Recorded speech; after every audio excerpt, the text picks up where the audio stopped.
gold rush, railroads, and a sense of adventure weren't what really built the Wild West. The contribution of these factors was only limited to drawing people to the frontier. The Wild West didn't become civilized until women arrived, and no, we're not talking about the wives and mothers of settlers. We're talking about the madams, the ladies of the lines, and the soiled doves who used the world's oldest profession to transform lawless camps into actual communities.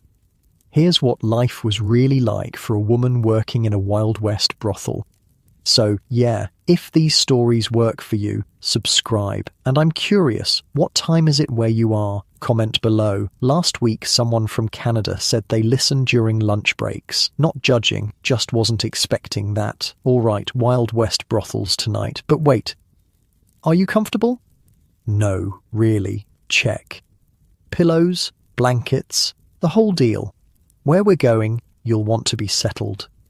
Your eyes flutter open to darkness. For a moment, panic grips you. Where are you? The thin mattress beneath you isn't your bed. The smell is wrong. Tobacco, whiskey, cheap perfume, and something else. Something human. Then it all comes rushing back. You're in Silver Creek, 1876, in a tiny room above a saloon that now doubles as your workplace and home.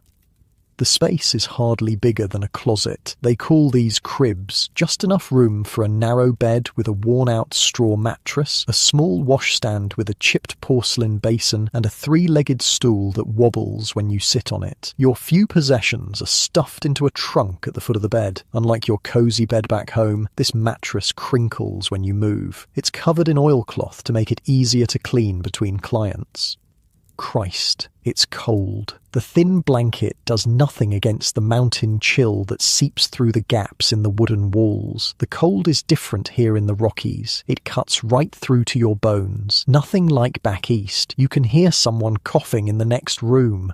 These walls are so thin you can practically hear people thinking. 3 days you've been here, and already you know that Molly in the next room talks in her sleep, and the girl 2 doors down cries silently every night.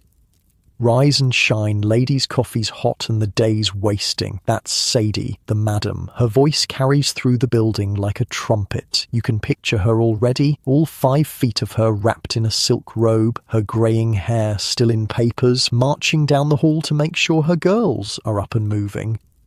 You glance out the small window. It's not even dawn yet, just a hint of grey on the horizon, but the mines start their shifts early and there's money to be made from men coming off the night shift. Not that you're exactly rolling in cash. 3 days in and you've made just enough to cover your room and board with a few dollars to spare. Martha, you awake in there? Got a gentleman asking for you special like? Sadie's voice is right outside your door now.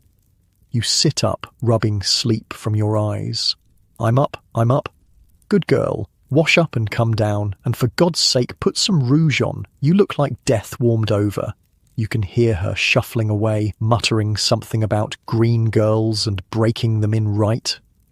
You're not actually Martha. Your real name is Eleanor Blackwood, but Sadie said Eleanor sounded too proper for this line of work, and customers like simpler names. So Martha, you became the moment you walked through her door, desperate and broke after your husband gambled away everything and then vanished in the night.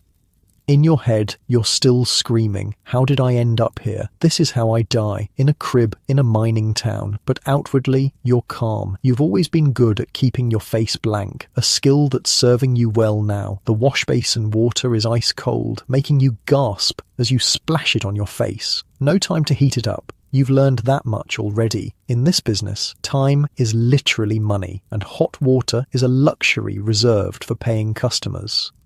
You pull a brush through your hair and pinch your cheeks hard to bring some colour. The rouge is in a small tin on the washstand, bright red and waxy. You dab some on your lips and cheeks, wincing at how garish it looks in the small cracked mirror. Nothing like the subtle beauty you once prided yourself on.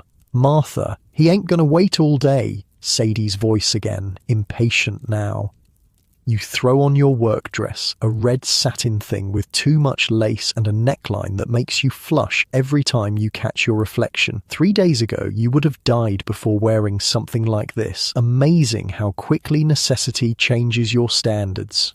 Your dress back home wouldn't last a day here. It's funny. I spent so much on those proper dresses and they were basically just wall decoration compared to what I need now. The floorboards creak as you make your way down the narrow stairs. The saloon below is never completely quiet, but at this hour it's subdued. Just a couple of miners nursing drinks at the bar, and the piano player slumped over his keys, snoring softly. And there's your gentleman caller, a big, bearded man in dirty work clothes, his face weathered by sun and wind. He's nervously twisting his hat in his hands, and when he sees you, his face breaks into a smile that reveals several missing teeth. "This here's Joe," Sadie says, patting his shoulder. "He's a good one, pays fair and don't cause trouble. Treat him nice, Martha." Joe nods at you, still twisting his hat. "Ma'am," he says, surprisingly soft-spoken for such a big man. Sadie gives you a little push toward the stairs. "Room 3's open. 20 minutes. Not a minute more. I'll be timing." And just like that, your workday has begun before the sun has even cleared the mountains. Not quite what you pictured when you headed west after reading those pamphlets about opportunity and adventure. As you lead Joe up the stairs, you can't help but think about the journey that brought you here. 6 months ago, you were a respectable shopkeeper's wife in Boston. Then Thomas lost the shop in a card game, took what little money you had left, and disappeared. The shame of it drove you west, where no one would know your story. You thought you'd find work as a seamstress or maybe a cook, but in a town with 20 men for every woman, the best-paying job was obvious, and after 3 days of hunger, watching your last coins disappear, you found yourself knocking on Sadie's door. "You ever done this kind of work before, honey?" she'd asked, eyeing you up and down. "No, ma'am," you'd admitted.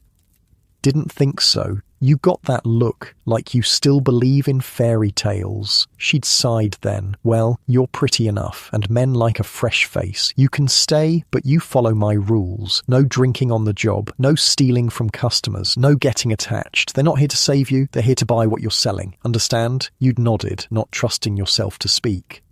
"Good. Now, first things first, we need to get you proper clothes and teach you how to paint your face. Men don't pay for plain." That first night had been the hardest. You'd cried afterward, silently in your little crib room. But by the second night, you were too tired to cry, and now, on your 4th day, you're already developing the 1,000-yard stare that all the other girls have, looking through the men rather than at them. After Joe leaves, looking considerably happier than when he arrived, you count your earnings. $2, not bad for 20 minutes of uncomfortable work. At this rate, if you're careful with your money, you might be able to save enough to get out of here in a few months. Maybe head to California or up to Oregon, somewhere with more women where you could blend in and start over. But for now, you're here, and Sadie's calling for you again. "Martha got another one for you, and bring down them sheets. Maggie's doing laundry today." You strip the bed and bundle up the sheets. The day has properly begun now, the sun peeking over the mountains, casting long shadows across the muddy main street. From your window you can see the town coming to life. Miners heading to or from their shifts, a wagon delivering goods to the general store, the blacksmith already at his forge. Silver Creek is barely a town, just one main street with a handful of businesses, the saloon, brothel, the general store, a barbershop that doubles as a dentist's office, the blacksmith, and a small hotel for travellers. There's a church being built at the edge of town, but it's been half finished for months. Priorities in a mining town are clear: pleasure before piety. You head downstairs with your bundle of sheets. The saloon is busier now, and you feel eyes following you as you cross to the back door where Maggie is already at work with the washing. "Morning, Martha," she says, not looking up from her scrubbing. "Just drop 'em in the pile there." Maggie's been here longest of all the girls, almost 40, ancient in this profession. Too old for the cribs now, she handles the cleaning, cooking, and occasionally sings when the piano player is sober enough to accompany her. She knows everything about everyone in town, and is your best source of information so far. "How'd you sleep, honey?" she asks, wringing out a sheet with surprisingly strong hands. "Not great," you admit. "It's so noisy here." She laughs at that. "Honey, you think it's noisy now? Wait till payday on Friday. This place will be jumping till dawn. You'll make good money, though. Any advice for, getting through it?" Maggie finally looks up at you, her face a map of fine lines and hard living. But her eyes are kind. "Find somewhere else in your head to go. That's what I always did. And save every penny you can. This ain't a job you can do forever." You nod, grateful for her honesty if not her optimism. "And watch out for the Barlow brothers," she adds, turning back to her washing. "They come in here acting sweet, but they get mean when they drink. Sadie won't let 'em in anymore, but they still try. Thanks for the warning. Us girls gotta look out for each other. Ain't nobody else gonna do it." That's becoming clear. In just a few days, you've seen how the women here rely on each other, sharing remedies for various ailments, warning about dangerous customers, lending clothes and cosmetics, covering for each other when someone needs a break. It's a strange sisterhood, born of necessity and shared experience. The saloon door bangs open, and a man in a suit walks in, clearly not a miner or cowboy. He has a badge pinned to his vest, the sheriff. "Morning, Sheriff Parker," Sadie calls from behind the bar, her voice sweet as honey. "Coffee?" "Not today, Sadie," he says, looking around the room with a disapproving frown. "Just making my rounds. Remind your girls to come in for their health checks tomorrow. Doc Wilson's orders." "Already on my calendar," Sadie assures him. "My girls are clean as whistles. You know that." The sheriff's eyes land on you, and you feel yourself shrink under his gaze. "New girl?" he asks Sadie, though he's still looking at you. "This is Martha, just arrived from back east, and yes, she'll be at the docks tomorrow with the rest." He tips his hat to you, but there's no warmth in the gesture. "Mom?" You nod back, not sure what to say. The whole exchange feels strange, like you're a piece of livestock being inspected. After he leaves, you turn to Maggie. "What was that about? Health checks?" "Sheriff makes us all see the doctor once a month," she explains, still scrubbing, "checking for diseases and such. Town law. They fine Sadie if any of us miss it. And if someone has something, then they can't work till they're cleared. That's why Sadie's strict about men using rubbers." She nods toward a drawer behind the bar. "Keeps them right there. French letters, she calls them. Costs the men extra, but it's that or no business." You feel a flush of relief at this news. You'd been worried about diseases. You'd heard stories about what happened to women in this profession. At least Sadie runs a careful establishment. The day progresses in a blur of men coming and going. Some are kind, some are rough, all are lonely in their way. You stop counting after the fifth, focusing instead on the money accumulating in the small pouch Sadie gave you. "Keep it close," she'd warned. "Men will steal it if they can. I take a 50% cut. That's for room and board and protection. The rest is yours." Protection. That became clear when a drunk cowboy got too rough with one of the girls and Sadie appeared with a shotgun, ending the situation instantly. The man left without argument and Sadie helped the girl, Daisy, clean up her split lip. "No man touches my girls without permission," she'd said firmly. "That's the rule." By midday, you're exhausted but have earned more money than you would in a week of honest work back east. That's the devil's bargain of this life. Good money for work that costs pieces of your soul. You're sitting at the bar, nursing a cup of coffee laced with whiskey. Sadie's recommendation for getting through the day when the door opens again. This time it's a woman who enters, dressed in a plain, practical dress, her hair pulled back severely, a Bible clutched in her hands. The saloon goes quiet. Everyone knows what's coming. "Mrs. Holcomb," Sadie says, her voice noticeably cooler. "What brings you to our establishment? Looking for your husband, perhaps?" Several of the men chuckle at this, but Mrs. Holcomb isn't amused. She draws herself up, looking down her nose at Sadie despite being several inches shorter. "I've come to speak to these poor, lost women," she announces, "to offer them a path to redemption before it's too late."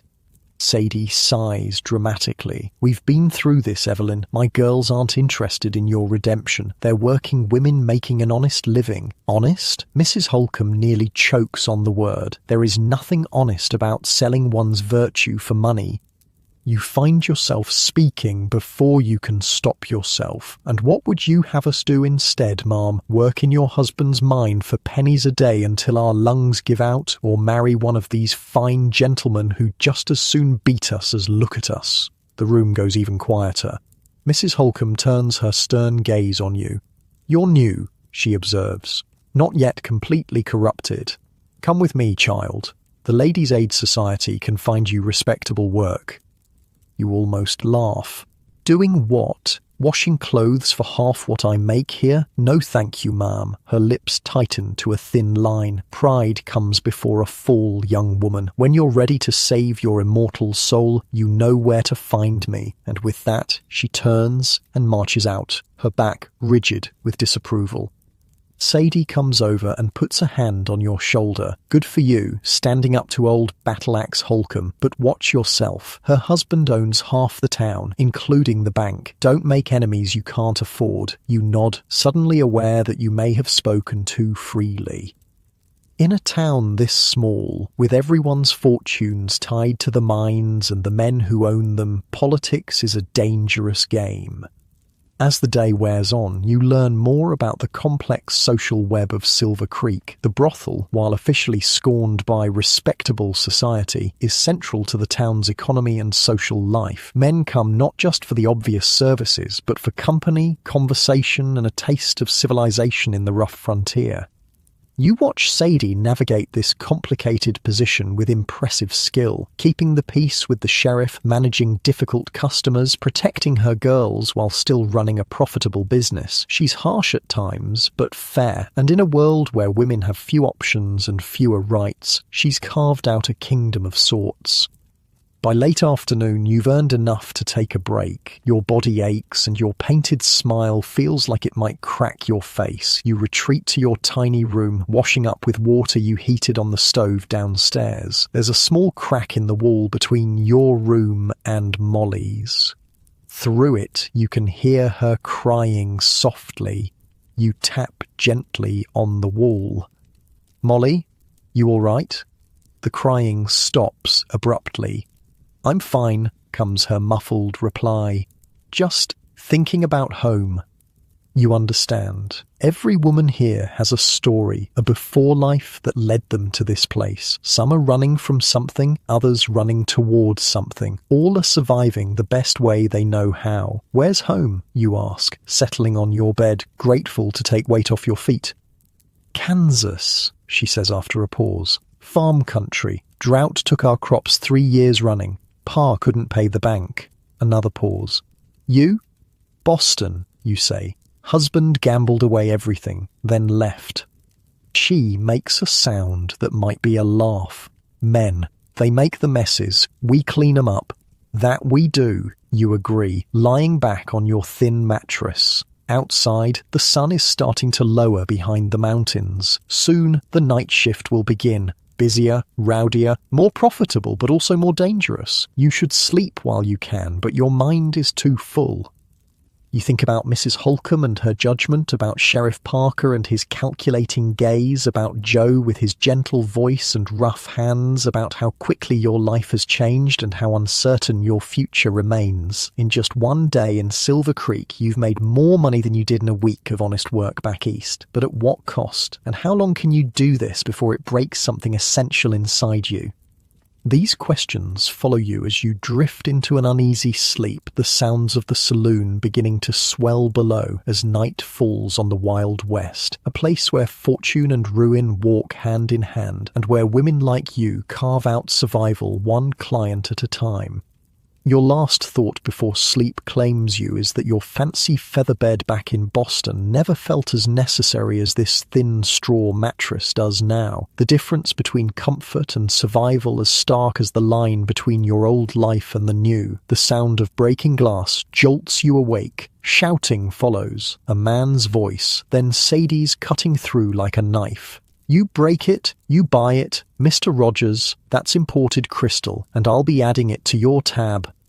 You blink at the grey light filtering through your window. Morning already, it feels like you just closed your eyes. Your body aches in places you didn't know could ache, and your mouth tastes like you've been chewing on old pennies. The bed in your crib is still a shock every morning, narrow as a coffin, the mattress lumpy with straw poking through in spots, nothing like the featherbed you shared with Thomas back in Boston, though honestly, right now it feels like the most comfortable place in the world. Just 5 more minutes. A sharp knock on your door shatters that dream. Rise and shine Martha breakfast in 10 minutes and Sadie wants to talk to all the girls. It's Maggie's voice, already moving down the hall to wake the others. You groan and push yourself upright. The tiny room spins for a moment. Too much whiskey in your coffee yesterday. Rookie mistake. You've got to learn to pace yourself or you'll end up like Lila, who drinks so much she can barely stand by evening. The floorboards are ice cold under your bare feet. Mid-October in the mountains is no joke. Winter's already breathing down your neck. You splash water on your face from the basin, wincing at the cold, and pull on your day dress, a simple brown cotton thing that's seen better days. No need for the fancy stuff until the evening crowd arrives. Downstairs, the saloon is in that strange, bleary state between the last stragglers of the night and the first customers of the day. A man sleeps with his head on one of the tables, snoring softly. The bartender, Jim, is sweeping up broken glass while Sadie tallies numbers in her ledger at the bar. "Morning, sunshine," Sadie says without looking up. "Sleep well?" "Like the dead," you mumble, making your way to the coffee pot on the stove. The rich smell is the only good thing about this hour. Sadie snorts. "You'll get used to the hours, or you won't last." She closes her ledger with a snap. Coffee's fresh. Maggie's making flapjacks in the kitchen. Eat up. Busy day ahead. The kitchen is a warm, steamy sanctuary at the back of the building. Maggie stands at the stove, expertly flipping flapjacks while chatting with 3 other girls already seated at the large wooden table. This is the heart of the house, where the women gather without men, where they can drop the act for a little while. "Well, look what the cat dragged in," says a tall blonde as you enter. "Rough night, new girl?"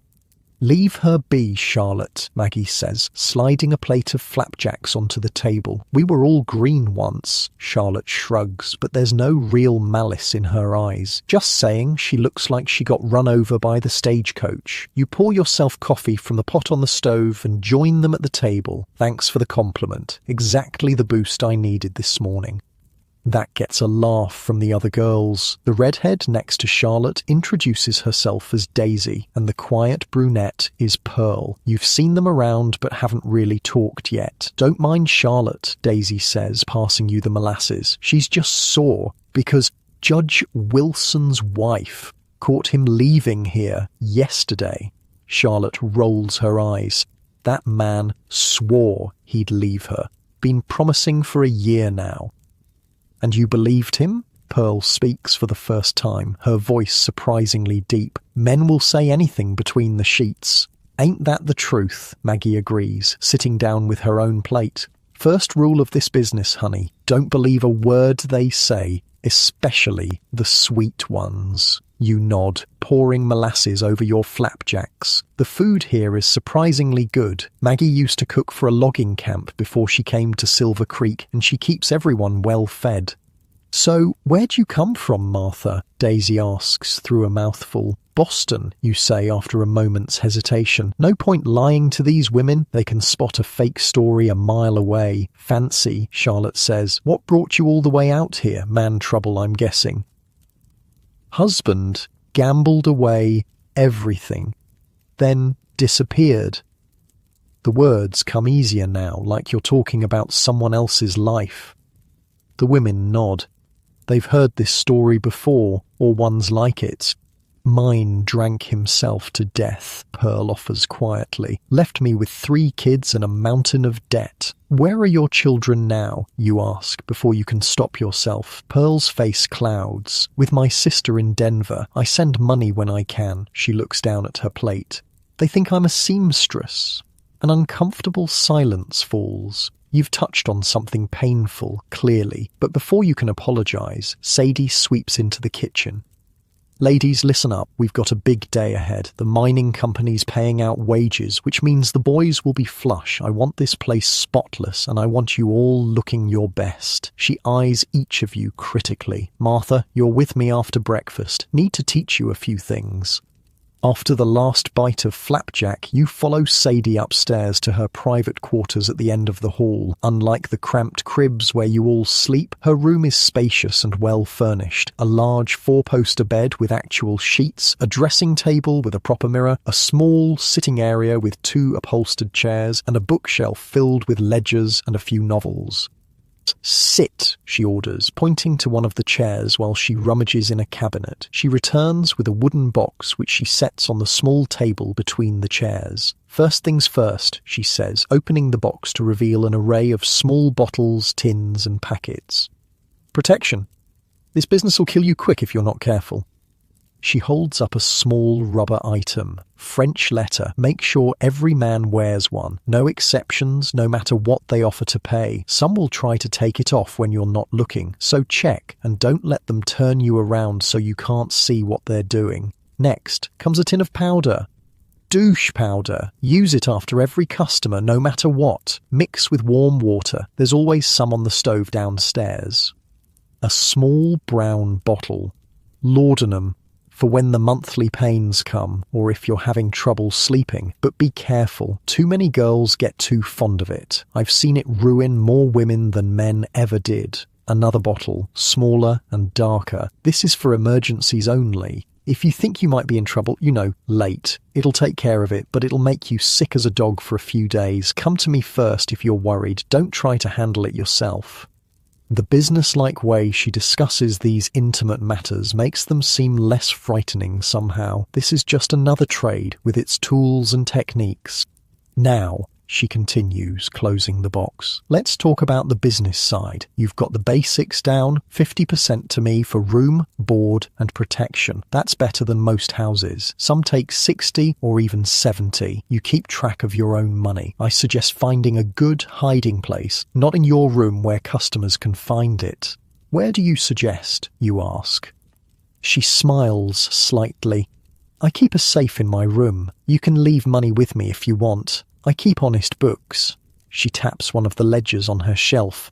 But some girls don't trust anyone. Up to you. You think about it. Sadie seems fair, if hard, and she clearly runs a tight ship.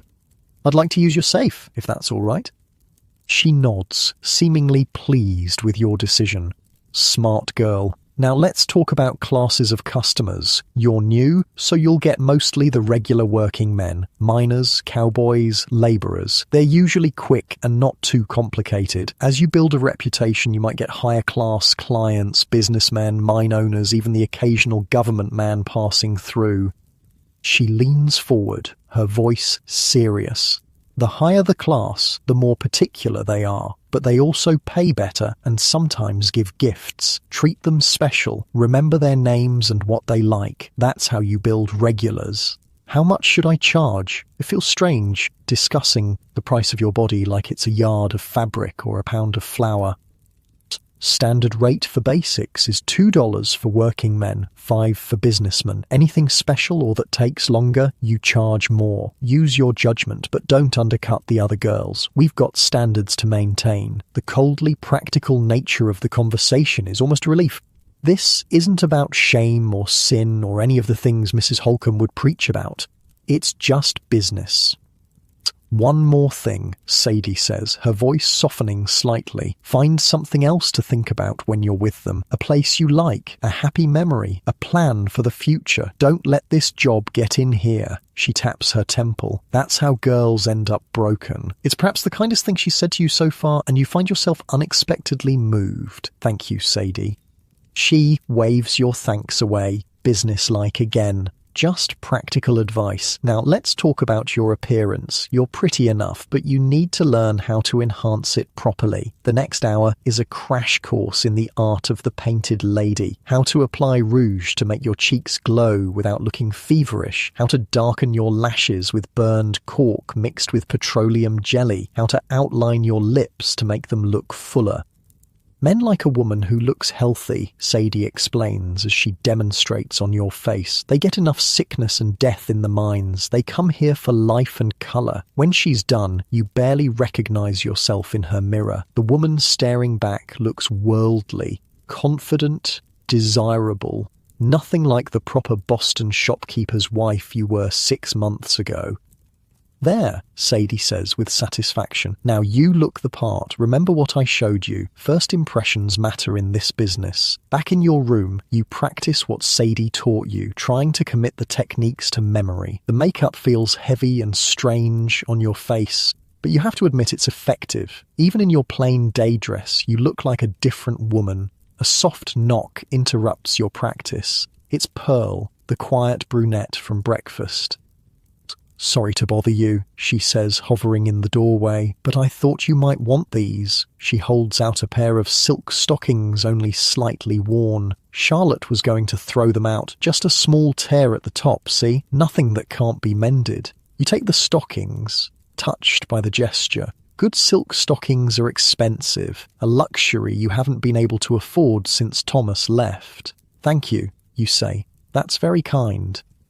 Pearl shrugs, looking embarrassed. "Us girls have to look out for each other. No one else will." She turns to go, then hesitates. "Some of us play cards in the kitchen on Tuesday afternoons when it's slow. You should join us." "I'd like that," you say, and mean it. After she leaves, you examine the stockings. The tear is indeed small, easily fixed with a few careful stitches. You've always been handy with a needle. Maybe that's a skill you could offer the other girls in exchange for their knowledge. The afternoon passes in a flurry of activity. The whole place is being cleaned from top to bottom in preparation for the evening rush. You're assigned to help Maggie wash all the glassware, while other girls sweep and mop and dust. "Payday's always busy," Maggie explains as you dry a seemingly endless parade of glasses. Miners come in with their pockets full and looking to spend. Good money, but long hours. How many customers should I expect? You still have trouble saying the word. Like naming it makes it more real. Maggie considers this.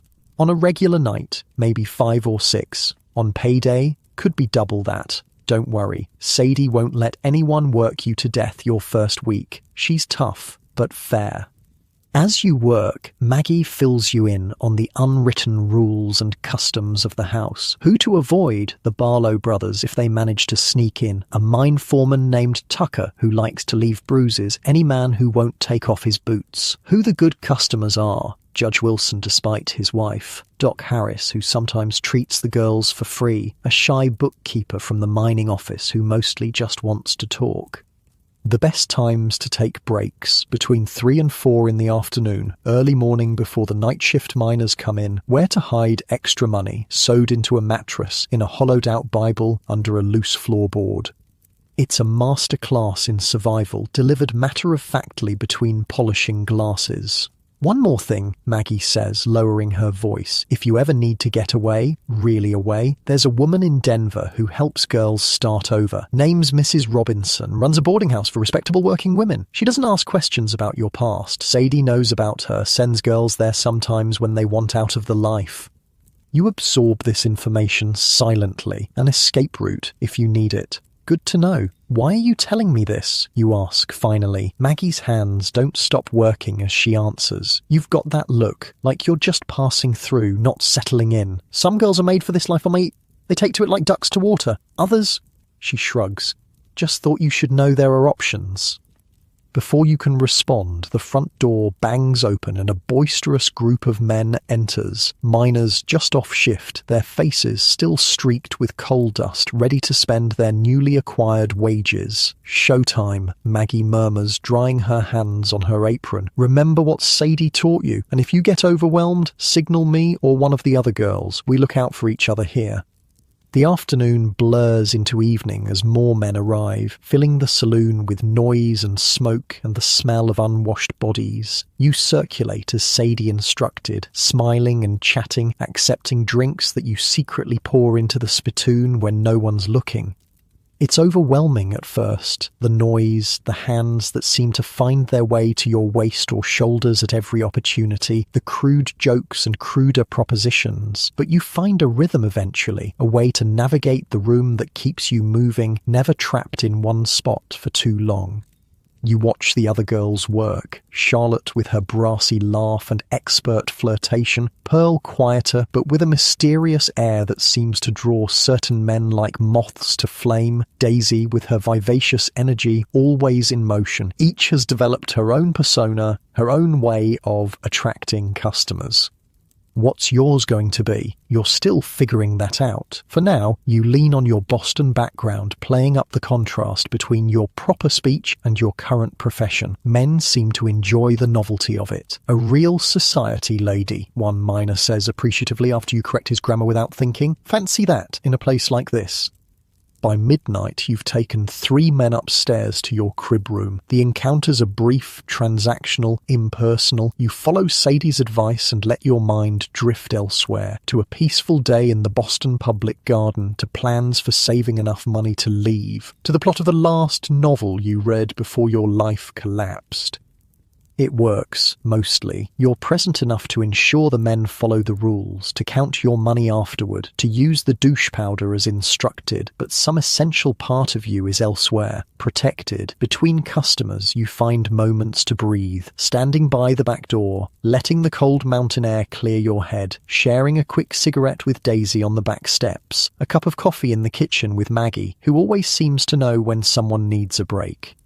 It's during one of these moments that you overhear a conversation that catches your attention. 2 men at a nearby table, better dressed than the miners, one older with a heavy gold watch chain across his vest, the other younger with the look of an educated Easterner. "The railroad's coming through. Mark my words," the older man is saying. 6 months, maybe less. And when it does, this town's going to explode. "And you've already bought up the land they'll need," the younger man says with admiration. "Brilliant, Mr. Holcomb." Holcomb, the name registers immediately. Mrs. Holcomb's husband, the man who owns half the town, according to Sadie. "Smart investing is about seeing the future before others do," Holcomb says smugly. "The mine's producing well, but it's the railroad that will make this town, and those who control the land control the future." You drift closer, pretending to clean an empty table. "What about the current businesses?" the young man asks. "Will they be affected?" Holcomb's laugh is short and dismissive. "Some will thrive, those that serve our purposes. Others—" His eyes drift around the saloon, lingering on the girls, on Sadie behind the bar. "Others may find that Silver Creek is becoming too respectable for their particular services." A chill runs through you. Is he planning to shut down the brothel? Where would you all go? What would happen to women like Pearl, sending money to her children? Before you can hear more, Charlotte appears at your elbow. "Got a live one asking for you," she murmurs. "Table by the stairs. Looks like he can pay well." You reluctantly leave the conversation behind, filing the information away to think about later. For now, there's work to do. The man at the table is indeed well dressed, a travelling salesman, you guess from his polished appearance and sample case beside his chair. He introduces himself as Mr. Barrett, in town selling mining equipment. "Pleasure to meet you, Martha," he says, his smile revealing expensive dental work. "May I buy you a drink?" And so the dance begins again. But as you flirt and laugh and eventually lead him upstairs, your mind keeps returning to what you overheard. Change is coming to Silver Creek, the kind of change that might eliminate the only steady work available to women like you and your newfound sisters in this rough-edged town at the edge of civilization. You've barely begun to find your footing in this new world, and already it might be crumbling beneath you. Such is life in the Wild West, always uncertain, always balanced on the knife's edge between opportunity and ruin. As you close your door behind Mr. Barrett, you wonder what Sadie would say if you told her what you'd heard. Would she have a plan? Would she fight, or would she simply move on to the next boomtown, the next opportunity? And what would you do if forced to choose? Questions for tomorrow. For now, there's only the next customer, the next dollar, the next step in learning how to survive in a world far harsher than the one you left behind. 3 weeks in Silver Creek, and you're already developing routines. The unfamiliar has become familiar with alarming speed. You wake earlier now, before Maggie's knock, your body's adjusting to the rhythm of brothel life. Sleep during the quiet afternoon hours, work from evening until dawn. The lumpy straw mattress no longer feels strange beneath you. The cold no longer shocks when your feet hit the bare floor each morning. Today, sunlight streams through your small window at an angle that tells you it's nearly noon. You've slept later than usual after a particularly busy night, payday at the mine again, and the saloon was packed until the early hours. Your muscles protest as you sit up. 27 customers in one night, a record you're not eager to repeat. But the money was good. Your emergency fund is growing faster than you'd hoped. Another couple of months like this, and you might have enough to leave to start over somewhere else. Maybe California. You've heard San Francisco is booming. More opportunities for women there, even respectable ones. That thought carries you through your morning rituals, washing your face, brushing your hair, dressing in your day clothes. No need for makeup and fine dresses until evening. Daytime is for chores, meals, and the brief window of normalcy the women carve out for themselves between shifts. The saloon below is quiet when you descend the stairs. Jim the bartender nods as you pass, busy polishing glasses. The tables have been cleaned, the floor swept of last night's debris, cigarette butts, broken glass, the occasional lost coin that Sadie always finds before anyone else. In the kitchen, Maggie presides over a pot of something that smells heavenly. Stew, you realise, with real beef, a luxury Sadie allows after good nights. There she is, Maggie says with a smile. Thought you might sleep through dinner. Nearly did, you admit, pouring yourself coffee. Is that real beef? Sure is. Sadie's in a good mood. Last night was the best take in months. She stirs the pot. Said we earned a proper meal. Pearl and Daisy are already at the table, playing cards. Charlotte is notably absent, probably still sleeping after her own busy night. She had a line of customers waiting outside her door from dusk till dawn. Well, look who finally decided to join the living, Daisy teases. Rough night, Martha? 27, you say, collapsing into a chair with your coffee. Pearl whistles low. Damn, I only had 18. You're building quite the reputation. There's no judgment in her tone, just professional acknowledgement. In this upside-down world, your growing customer base is a kind of success, a validation of your worth in the only currency that matters here. Deal me in next hand? You ask, nodding at their cards. Sure thing, we're playing for hairpins. Pearl shows you her small pile of winnings. I'm cleaning Daisy out, only because I let you, Daisy retorts with a grin. These quiet afternoon moments have become your favourite part of life in Silver Creek. Just women together, no performance required, no men to please, just coffee and cards and Maggie's cooking and conversation that doesn't require painted smiles. The back door opens, letting in a blast of cold air and Sheriff Parker. He removes his hat as he enters, nodding to the women. Ladies, Maggie, that stew smells like heaven itself. Might be some extra if you've got news worth hearing, Maggie replies without missing a beat, their familiar exchange revealing a relationship more complex than you initially assumed. The sheriff chuckles, hanging his hat on a peg by the door. Caught one of the Barlow boys trying to sneak in through the back window last night. Got him locked up for attempted breaking and entering. Maggie ladles stew into a bowl and sets it on the table. Worth a bowl, I'd say. You watch this interaction with fascination. The relationship between law enforcement and the brothel is clearly more nuanced than you'd expected. There's an understanding here, an equilibrium maintained through mutual benefit. The sheriff sits, nodding thanks for the food. His eyes land on you. "Miss Martha, settling in all right?" "Yes, sir," you reply, still unsure how to interact with him. Is he friend or foe? Protector or threat? Good, good. Sadie runs a clean house. Follow her rules, you'll do fine. He takes a bite of stew, closing his eyes briefly in appreciation. "Where's Miss Charlotte today?" "Still sleeping," Pearl answers. "Busy night." The sheriff nods, unsurprised. "I need to speak with Sadie. She around?" "Office," Maggie says, joining you at the table with her own bowl. "Everything all right?" Something passes across the sheriff's face. Concern, maybe. Just some news from county. Nothing for you ladies to worry about. But his tone suggests otherwise, and you exchange glances with Pearl. Something's happening. After finishing his stew with compliments to Maggie, Sheriff Parker disappears into Sadie's small office at the back of the saloon. The door closes firmly behind him. "What do you think that's about?" you ask quietly. Maggie shrugs, but her expression is troubled. Could be anything. New taxes, complaints from the church ladies, maybe news about the railroad. The railroad? Daisy perks up. Is it really coming through? That's the rumour, Pearl says. Mr. Holcomb's been buying up land all around town. Charlotte heard from Judge Wilson that the survey team's already been through. You remember the conversation you overheard between Holcomb and the young Easterner? I heard Holcomb talking about making the town more respectable. You think he's planning to push Sadie out? The women exchange concerned looks. It's Pearl who finally speaks, her voice low. Wouldn't be the first time. Happened in Denver after the big silver strike. Once the money men moved in with their wives and fancy notions, they pushed all the cribs and dance halls out to the edge of town. Some got shut down completely. Could be nothing, Maggie says, but she doesn't sound convinced. Sheriff would tell us if there was real trouble coming.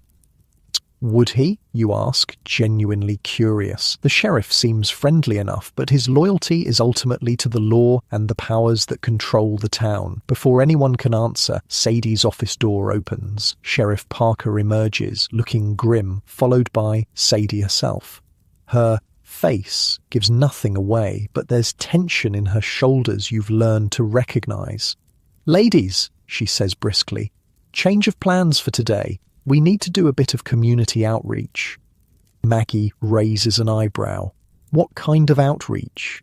"The miners' families over in Shantytown had some trouble last night. Cave-in at the South Shaft. 3 men trapped, 1 dead already." Sadie's voice is matter-of-fact, but her eyes are hard. Their relief fund is empty after that influenza outbreak last month. Sheriff says there are children going hungry while they wait to see if their daddies are coming home. A somber mood settles over the kitchen. Mining accidents are common enough, but no less tragic for their frequency. "What are we doing?" Pearl asks quietly. "We're sending food, blankets, and money." Sadie looks at each of you, and we're delivering it ourselves. This clearly surprises everyone, you included.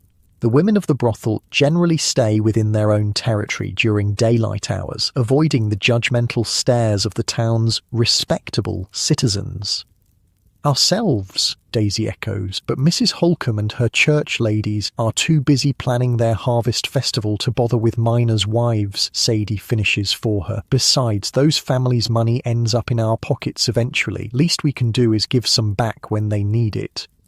There's something in her tone that brooks no argument. This isn't just charity, it's strategy. You're beginning to understand that in Silver Creek everything is about maintaining a delicate balance of power and goodwill. Maggie, pack up that stew and whatever bread we can spare. Girls, get your warmest shawls, it's cold out there, and each of you $10 from your earnings for the relief fund.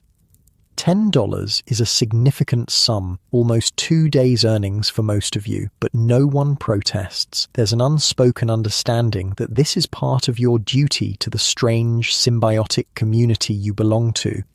An hour later, you find yourself walking through the muddy streets of Silver Creek with Sadie, Pearl, and Charlotte, finally roused from bed for the occasion. Daisy has stayed behind with Maggie to prepare more food for the evening. Each of you carries something. You have a pot of stew, Pearl a stack of blankets, Charlotte a basket of bread. Sadie leads the way, head high, ignoring the stares and whispers that follow your unusual procession.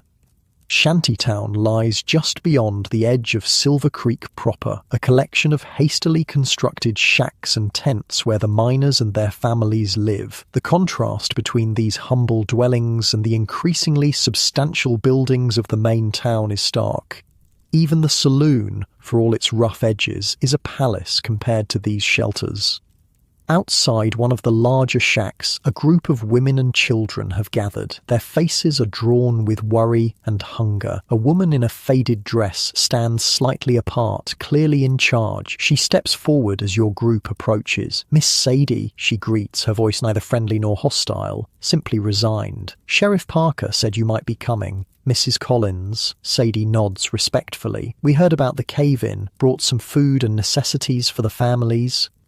Mrs. Collins studies your group for a long moment, her eyes lingering on your faces, recognition dawning. You resist the urge to look away. Finally, she nods. "That's Christian of you," she says, though her tone suggests she finds the description ironic. "The children haven't eaten since yesterday." "We brought stew, bread, and blankets," Sadie says, gesturing for you all to set down your burdens. "And this," she pulls out a small pouch that jingles with coins, "for the relief fund, $40. Mrs. Collins's eyes widen slightly. It's a substantial sum, more than a month's wages for most miners. "That's very generous," she says, clearly surprised. "It's practical," Sadie corrects her. "Your men spend their money in my establishment. If they can't work, we all suffer." The blunt assessment seems to ease something in Mrs. Collins. This is a transaction she can understand, not charity that demands gratitude. "Well, regardless of your reasons, the children will eat tonight. That's what matters." She takes the pouch and calls to the waiting families. "Come on then.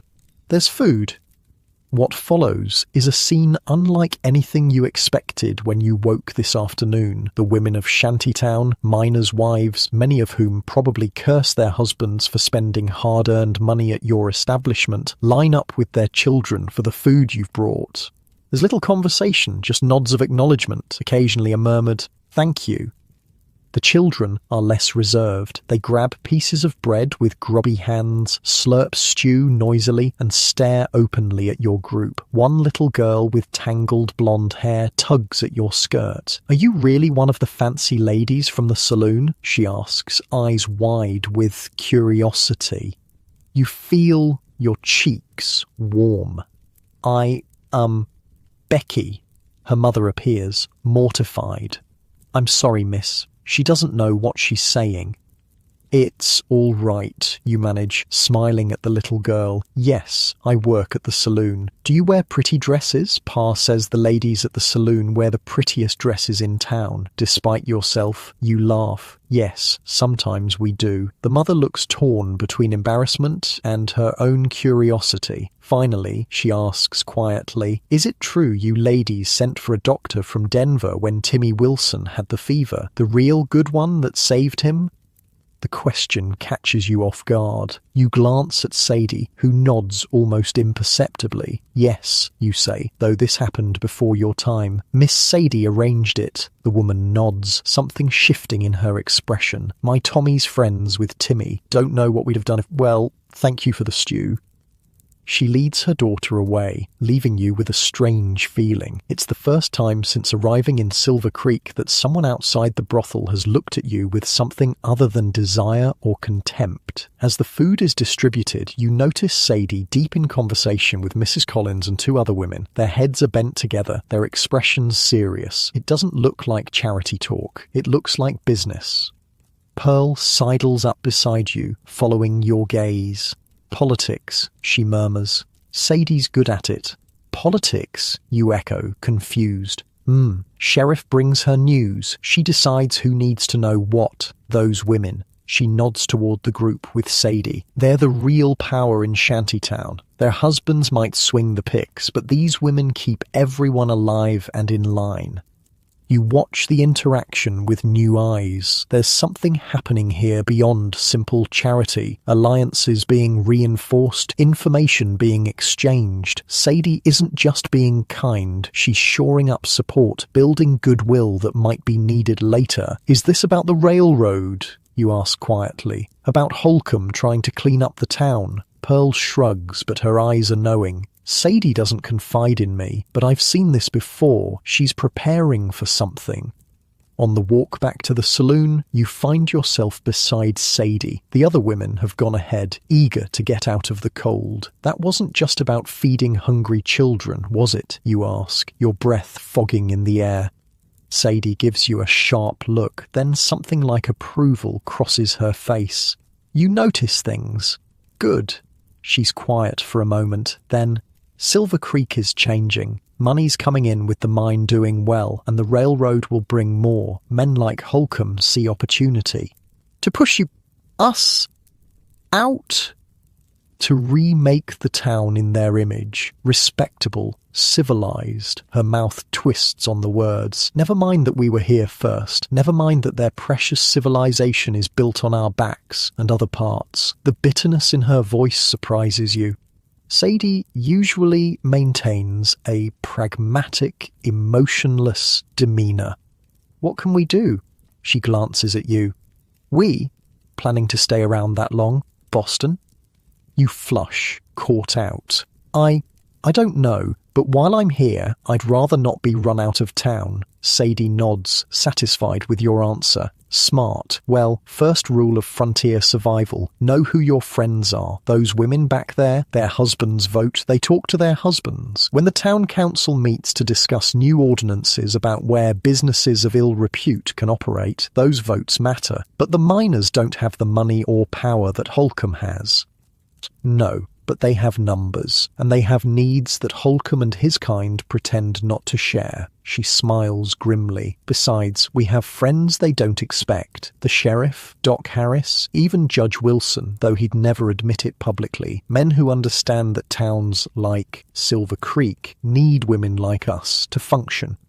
You walk in silence for a moment, absorbing this. The politics of a frontier town are more complex than you'd imagined, and Sadie is clearly a more sophisticated player than her rough manner suggests. Why are you telling me this? You finally ask. Sadie stops, turning to face you fully. Because you're not like the others. You're watching, thinking, planning. I recognize the type. Her eyes are shrewd, assessing. Girls like Daisy and Charlotte, they live in the moment. Pearl's focused on her kids. But you've got one foot out the door already. I respect that. Just wanted you to understand what you're part of while you're here. You're not sure how to respond to this unexpected insight. It's unsettling to be so transparent to her. I'm just trying to survive, you say finally. Sadie laughs, a short, genuine sound. Aren't we all? But there's surviving, and then there's thriving. Big difference. She resumes walking. Think about it, Boston. You've got brains. Might be ways to use them that don't involve spreading your legs 27 times a night. The crude assessment makes you wince, but there's something like a compliment buried in there. Before you can respond, you've reached the saloon. The evening customers are already beginning to arrive, and your strange afternoon interlude in Shantytown recedes as the familiar rhythm of the night shift begins. But as you change into your work clothes, the red satin with too much lace that no longer feels strange against your skin, you find yourself thinking about Sadie's words, about politics and power in this rough-edged town, about surviving versus thriving. You came to Silver Creek with one goal, earn enough to escape, but now you're glimpsing something unexpected, the complex social web that holds this precarious community together, and the crucial, if unacknowledged, role that women like you play in it. It's not respectable. It's not the life you were raised for, but there's a kind of power here, hidden beneath the surface. Power that even proper Mrs. Holcomb, for all her moral certainty, doesn't possess. As you pin up your hair and apply rouge to your cheeks with practiced movements, you wonder, what could you do with that power, even temporarily? What difference could you make in this small corner of the Wild West before you leave it behind? Questions without answers, at least for now. Night has fallen on Silver Creek, and there's work to be done. You're getting good at faking sleep, eyes closed, breathing slow and even while your mind races. It's a survival skill in this place, stealing moments of stillness while appearing unavailable for work. 6 weeks in Silver Creek and the novelty has thoroughly worn off. Your body aches constantly. No matter how much you wash, you can't seem to get truly clean. Sleep comes in fractured chunks between customers or during the slow afternoon hours. But the money is good. Your hiding place, a hollowed-out space beneath a loose floorboard under your bed, is filling with carefully folded bills. Not just survival money anymore, but escape money, future money. A knock at your door breaks your counterfeit rest. You recognize Sadie's sharp, efficient rap. "I know you're awake in there, Boston. Got a job for you." You sigh and sit up, abandoning the pretense. Coming. The afternoon light slanting through your window tells you it's around 3, the quietest time in the saloon. Most customers are at work and the night crowd hasn't arrived yet. Usually a good time to actually sleep, not just pretend to. You splash water on your face, smooth your hair, and open the door. Sadie stands there with an expectant look and a stack of papers in her hand. "Need your help with the books," she says without preamble. "Maggie says you've got education." This catches you off guard. You've never mentioned your schooling to anyone here, though you suppose your manner of speaking gives away more than you realized. Some, you admit cautiously, basic arithmetic, reading, writing, good enough. Come on. You follow her to her office, curious. The small room behind the saloon is Sadie's private domain. Part bedroom, part office, the place where she keeps the business running. A desk covered in ledgers and papers occupies one corner, a small bed the other. A pot-bellied stove provides warmth, making this the coziest room in the building. "Sit," she orders, pointing to a chair beside the desk. "Sheriff's coming tomorrow for the monthly inspection and fee collection. Need to make sure our books are in order." Fee collection? You settle into the chair as Sadie drops the stack of papers in front of you. 10% of our profits goes to the town council for public health and safety, she explains, making quotation marks in the air. Official term for looking the other way. Been that way since Silver Creek incorporated 3 years ago. That's legal? Sadie snorts. Legal enough. Keeps us operating without harassment. Provides the town with funds they don't have to account for to the territorial government. Everyone wins. She taps the ledger. Problem is, I'm behind on the record keeping. Too busy with all this railroad business. Need you to match these receipts to the entries. Make sure everything balances. You open the ledger, oddly comforted by the neat columns of figures. This is familiar territory. Your father's store had similar books, which he taught you to manage before you were 16, before he died and left everything to your brother, who promptly sold the business to fund his own ventures. "I can do this," you say, with more confidence than you've felt about anything since arriving in Silver Creek. "Good. Get it done by dinner. I'll be back." She leaves you to it, closing the door behind her. Alone in the warm quiet of the office, you lose yourself in the familiar rhythm of accounting. Receipts for liquor deliveries, payouts to the girls, bribes to various officials listed as community relations, costs for laundry and food, and coal for the stoves. It's oddly soothing, this ordered world of numbers. The ledger reveals more about Sadie's operation than you expected. She's meticulous, tracking every penny in and out, and profitable. The brothel clears more money in a month than your father's store did in a year. You also note with interest that Sadie puts aside 10% of the profits each month for something listed only as contingency. Preparing for trouble, you realize. Smart. You're so absorbed in the work that you don't notice the door open. A man's voice startles you. Well, what have we here?" You look up to find a tall man in an expensive suit filling the doorway. His beard is neatly trimmed, his hat clearly costly. You recognize him immediately from your eavesdropping. Mr. Holcomb. Sir, you say, closing the ledger instinctively. Miss Sadie isn't here right now? I can see that. His eyes move over you in a way that makes your skin crawl, despite your professional familiarity with male attention. You're new. Don't think we've been introduced. Martha, you say shortly, standing. I should find Miss Sadie for you. He steps into the room, blocking your path to the door. No hurry, I'm sure we can entertain each other until she returns. The implication is clear, and a flutter of panic rises in your chest. You've dealt with plenty of forward men in your weeks here, but always on your terms, with the knowledge that Sadie or the bouncer was nearby. I'm afraid I'm not available at the moment, sir, you say, striving to keep your voice steady. I'm helping with the accounts. He laughs, a sound without humour. A whore who can cipher. How novel. He moves closer, and you catch the smell of expensive cologne and whiskey. I'm willing to pay extra for novelty. You step back until your legs hit the desk. Sir, Miss Sadie has strict rules about Miss Sadie. He interrupts. Works in this town at my pleasure. A fact she'd do well to remember. His hand reaches for your face, and so do you. You duck away from his touch, heart hammering. Mr. Holcomb, please. The use of his name gives him pause. You know who I am. Yes, sir. Everyone does. He seems to like this, standing a little straighter. Then you know I own half this town. The important half. Yes, sir.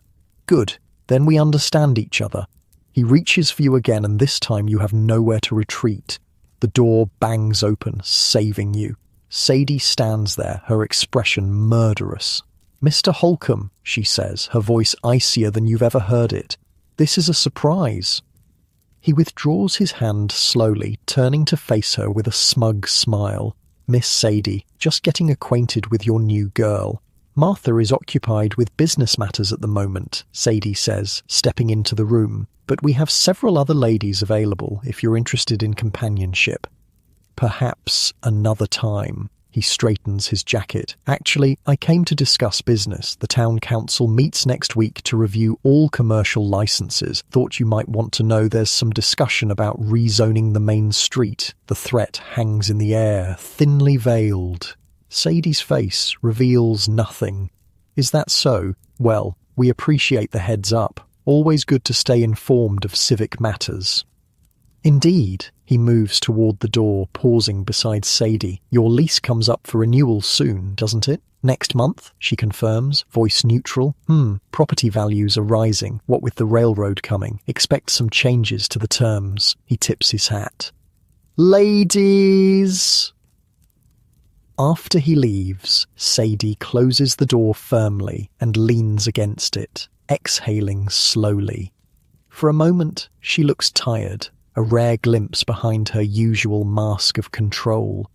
You all right, Boston? You nod, though your hands are still shaking slightly. He didn't do anything, just scared me a little. Holcomb likes to scare people. It's how he does business. She moves to her desk, glancing at the ledger. How's it coming? Almost done. Everything balances so far. You hesitate, then ask, can he really force us out? Sadie's laugh is short and bitter. He can try. Man thinks because he's got money and influence, he can reshape the world to suit him. She sits heavily in her chair, but he forgets. Men like him built this town on the backs of men who need what we provide. You can't have a mining town without whiskey and women. Laws of nature. Her confidence is reassuring, but you remember the cool calculation in Holcomb's eyes. Men like him change the laws to suit themselves. What will you do? She looks at you sharply. We, Boston, what will we do? She taps the ledger. This is why I needed these in order. Need to know exactly where we stand before the fight starts. Fight? The word makes your stomach tighten. Figure of speech, mostly. She sighs. Finish up here, then go get some real rest. Tonight's going to be busy. Miners coming up from the South Shaft rotation. You return to the numbers, but your mind keeps circling back to Holcomb's visit, the casual way he invaded the space, his assumption of power over both you and Sadie, the veiled threats about licenses and leases. It's a reminder of how precarious your position is. Not just yours personally, but all the women here. For all the money-changing hands, for all the essential service you provide to this frontier town, your existence hangs by a thread controlled by men like Holcomb. By the time you finish balancing the books, your earlier sense of accomplishment has soured. You return to your room, but sleep eludes you despite your exhaustion. Eventually you give up dressing for the evening shift early. The red satin dress feels like armor now, a uniform you put on to face the world. You apply your makeup with practiced strokes, transforming into Martha, the version of yourself who smiles and laughs and pretends to find joy in the company of lonely, often unwashed men. Downstairs, the saloon is beginning to come alive. Jim the bartender is setting up, Maggie is arranging food on the sideboard, and the first early customers, day shift miners with dust still in the creases of their hands, are settling in with whiskey and cards. Charlotte is already working the room, looking fresh despite the late night she pulled yesterday. She glides from table to table in a blue dress that matches her eyes, laughing at jokes that aren't funny, touching men's arms and shoulders with calculated intimacy. She's good at this, you realise. Better than you'll ever be, because she doesn't seem to mind it the way you do. Or maybe she's just better at pretending. "You're early," Sadie comments as you pass the bar. "Couldn't sleep?" "Too much on my mind," you admit. She studies your face. Holcomb's visit got to you. It's not a question, but you nod anyway. Don't let him. Men like that feed on fear. She pours a shot of whiskey and slides it to you. Liquid courage. Just one. You take it gratefully, the burn in your throat steadying you somehow. "Thanks." "Don't mention it." She busies herself with arranging bottles. "By the way, got a letter for Pearl today from her sister in Denver. Thought you might want to take it up to her. She's not feeling well staying in bed." The errand is clearly a pretext. Sadie could easily deliver the letter herself, but you recognize the gesture for what it is. A chance to gather yourself before beginning work. A small kindness. Of course. Pearl's room is at the end of the hall, slightly larger than yours by virtue of her seniority. Your knock is answered by a weak "come in." The room is dim, curtains drawn against the late afternoon sun. Pearl lies in bed, her face pale against the pillow. "Martha," she says, attempting a smile. "What brings you by?" "Letter from your sister." You hold up the envelope. "Sadie thought you'd want it right away." Her face brightens and she sits up, reaching for it. "Thank you. I've been waiting to hear about the children." She tears it open eagerly, scanning the contents. You turn to leave, giving her privacy, but she calls you back. "Wait, there's news you should hear." She pats the edge of the bed. "Sit." You perch beside her, curious. Pearl rarely shares personal details, despite your growing friendship.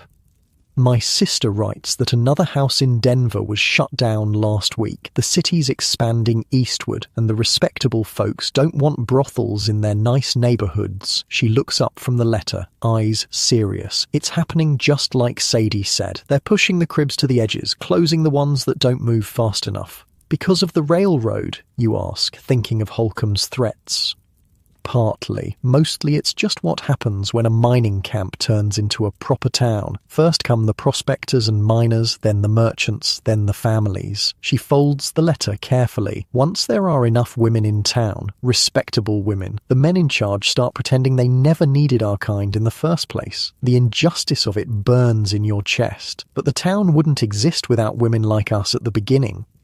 Doesn't matter. History gets written by the respectable folks, not by soiled doves. Her smile is sad. "My own children will probably never know what their mother really did to keep them fed. My sister tells them I'm a seamstress." The pain in her voice is raw, and you reach for her hand instinctively. "I'm sorry, Pearl."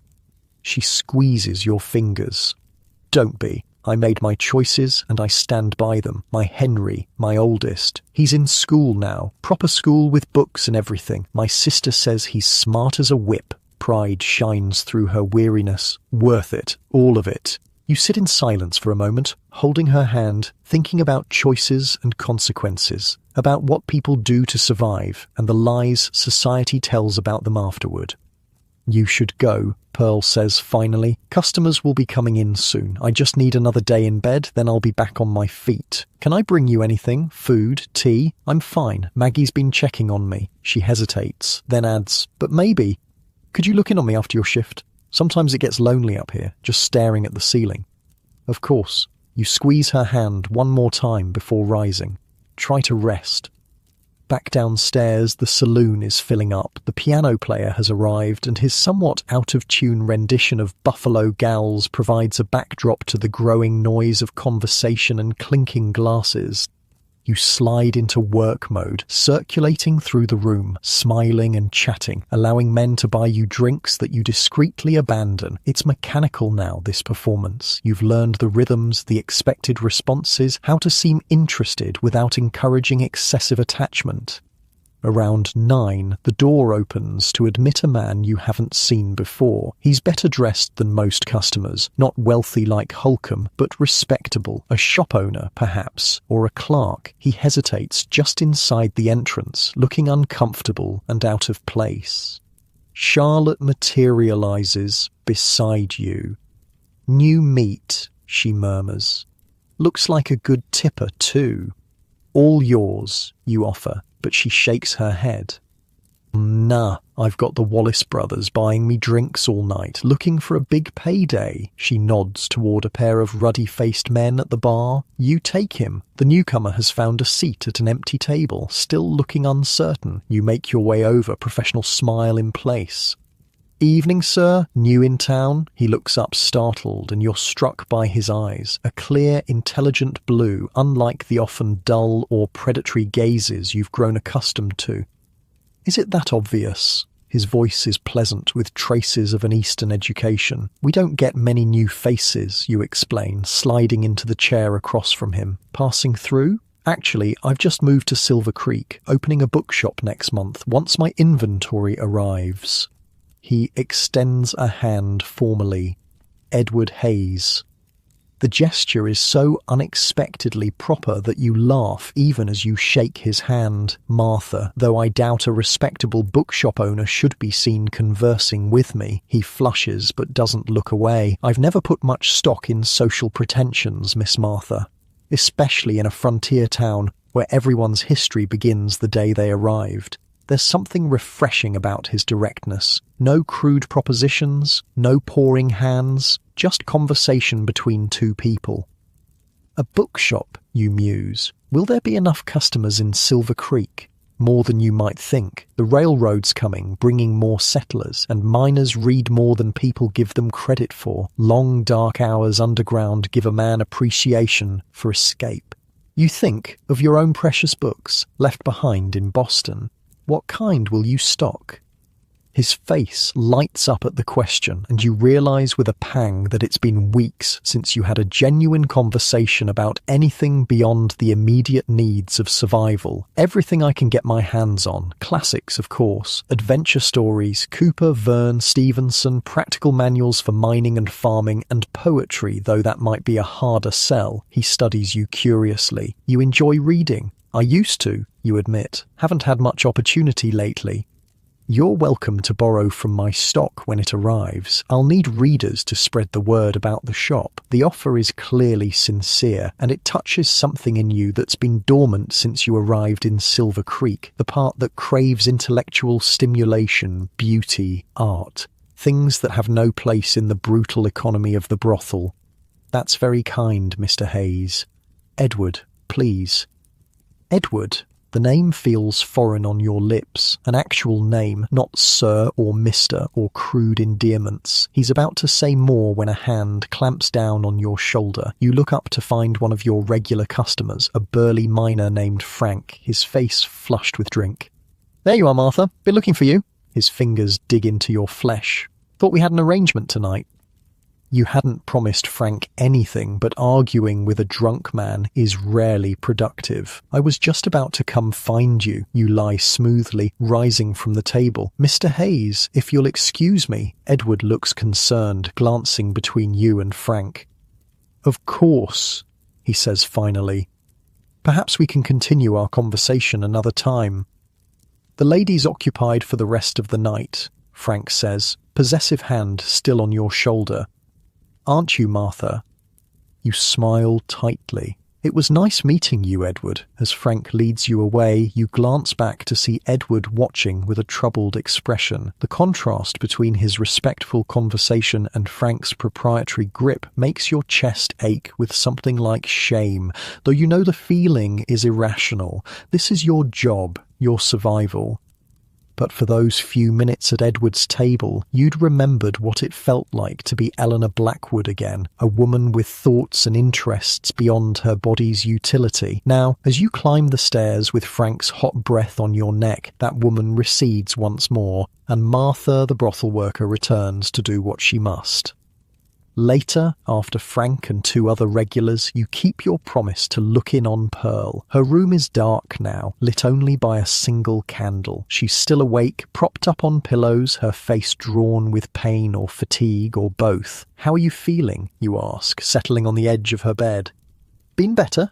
She attempts a smile. "How was your night?" "Oh, same as always." You don't mention Edward Hayes or the brief respite his conversation provided. It seems too private, too precious to share just yet. "Not too busy yet? Should pick up after midnight when the late shift lets out?" Pearl nods, then winces, pressing a hand to her abdomen. You notice a basin of bloody rags beside the bed, and understanding dawns.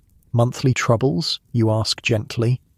"Or worse than usual," she grimaces. "Maggie gave me some willow bark tea, but it's not helping much." You think of Sadie's box of remedies. What about laudanum? Trying not to. Her voice is strained. "It helps, but too easy to need it more and more. Seen too many girls go down that road." You nod, respecting her caution while wishing you could ease her pain. "Is there anything I can do?" "Just talk to me for a while. Anything to take my mind elsewhere."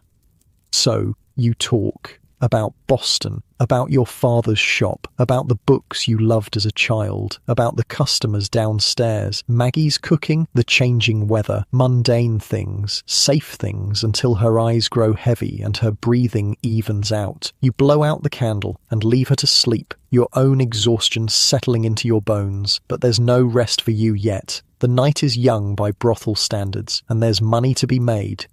As you descend the stairs, you spot Edward Hayes still at his table, nursing what looks like the same drink from hours ago. He catches your eye and offers a small smile, not the leering grin of a potential customer, but something more genuine. For a moment, you're tempted to return to his table, to steal a few more minutes of normal conversation. But Frank is watching from the bar, his possessive gaze a reminder of the world you actually inhabit. So you turn away, moving toward another group of miners fresh from their shift, dust still clinging to their clothes. This is your reality now, not books or pleasant conversation or the luxury of choosing your companions. But as you laugh at a crude joke and allow a calloused hand to settle on your waist, you find yourself holding tight to the memory of those few minutes at Edward's table. A reminder that another world exists beyond these walls, beyond this life you've temporarily embraced. A world you might someday rejoin if you're careful and lucky and strong enough to survive this cruel, beautiful, terrible place called the Wild West. The knock comes as you're counting the morning's take, soft and tentative, not Sadie's commanding rap or Maggie's brisk tap. You tuck the money into your bodice before opening the door. It's Becky, the little girl from Shantytown with the tangled blonde hair. She stands in the hallway, clutching a folded piece of paper, her eyes wide as she takes in your dishevelled appearance. It's barely 9 in the morning, and you're still in your nightdress. "Mrs. Collins sent me," she announces, thrusting the paper toward you. "Said it's for Miss Sadie, but she ain't downstairs." You take the note, surprised. "Thank you, Becky. Would you like something to eat before you head back?" Maggie usually has breakfast going. Her face brightens, but she shakes her head reluctantly. "Can't. Ma says I ain't to linger. Said to get right back." She shifts from foot to foot. "But maybe next time." "Next time," you agree, touched by her earnestness. "Tell Mrs. Collins I'll make sure Miss Sadie gets this right away."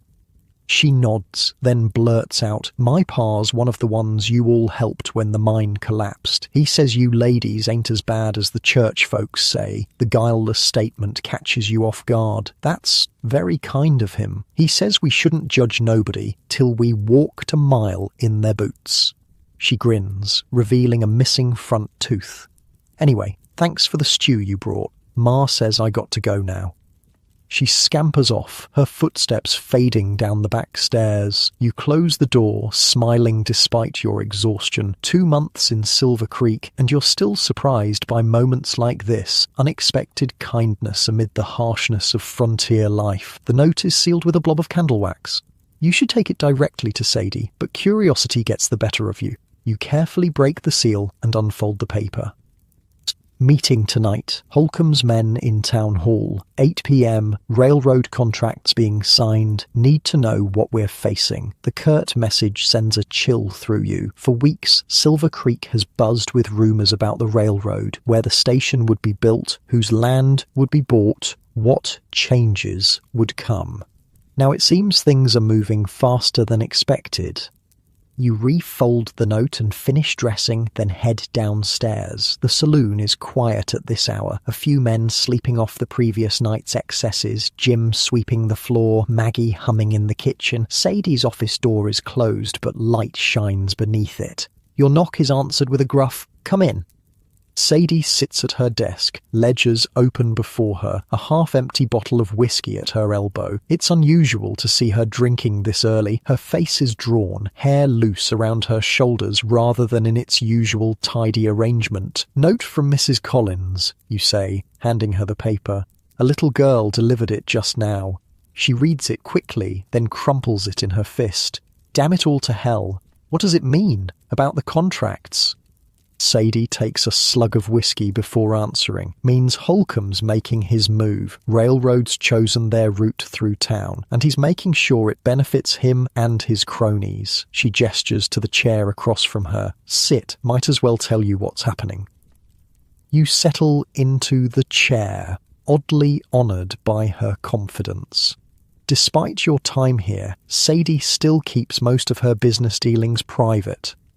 "Been hearing whispers for weeks," she begins, her voice low. "Railroad surveyors chose a route that cuts right through the eastern edge of town, right through our end of Main Street. Understanding dawns. Where the saloon is, where all the saloons are, the entire entertainment district." She laughs bitterly. "Convenient, isn't it? The railroad needs this land, so it all has to go. And Holcomb, being the public-spirited citizen he is, has offered to handle the negotiations and relocation." Can he do that?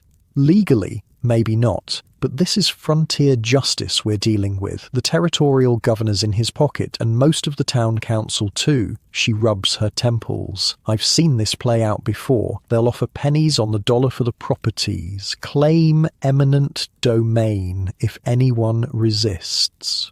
What will you do? The question comes out as you, not we, and Sadie notices. "All running out on us already, Boston?" But there's no real accusation in her tone. "Can't blame you. Might be the smart play." You flush, caught between your survival instinct and a growing loyalty to this strange makeshift family. "I didn't mean..." She waves off your protest. "No need to explain. You came here to survive, not to fight a war with the likes of Holcomb." She sighs, suddenly looking older than her years. "But some of us don't have the luxury of starting over somewhere else. This place is all I've got." The resignation in her voice stirs something in you. Indignation, perhaps, or simple human empathy. What if we did fight? Not with guns, but some other way. Sadie studies you, a flicker of interest in her tired eyes. "What did you have in mind?" "I don't know yet," you admit, "but there must be something. You said yourself, this town needs what we provide. The miners, the businesses that depend on them, they'd all suffer if Holcomb pushes us out." True enough, but men like that count on folks being too afraid to stand up. She considers for a moment. Still, might be worth trying. Nothing to lose at this point.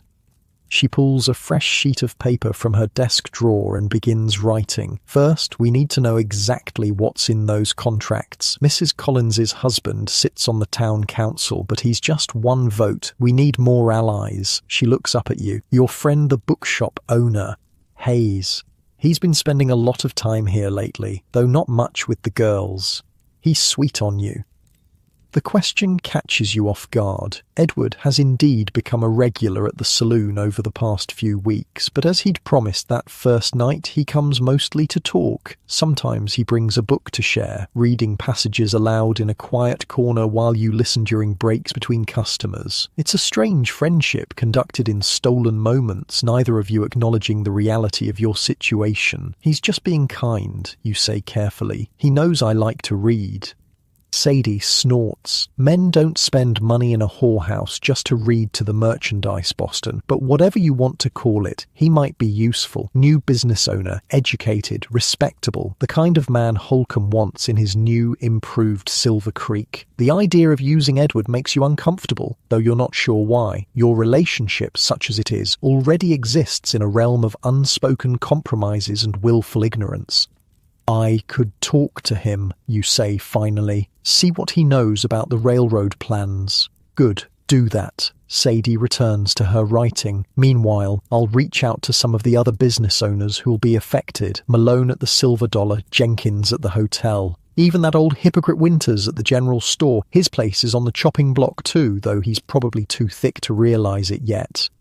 She works in silence for a moment, then says, without looking up, "That accounting you did last month, it was good work, clean, accurate. You've got a head for figures. The unexpected praise warms you. Thank you, my father taught me. He had a shop back east."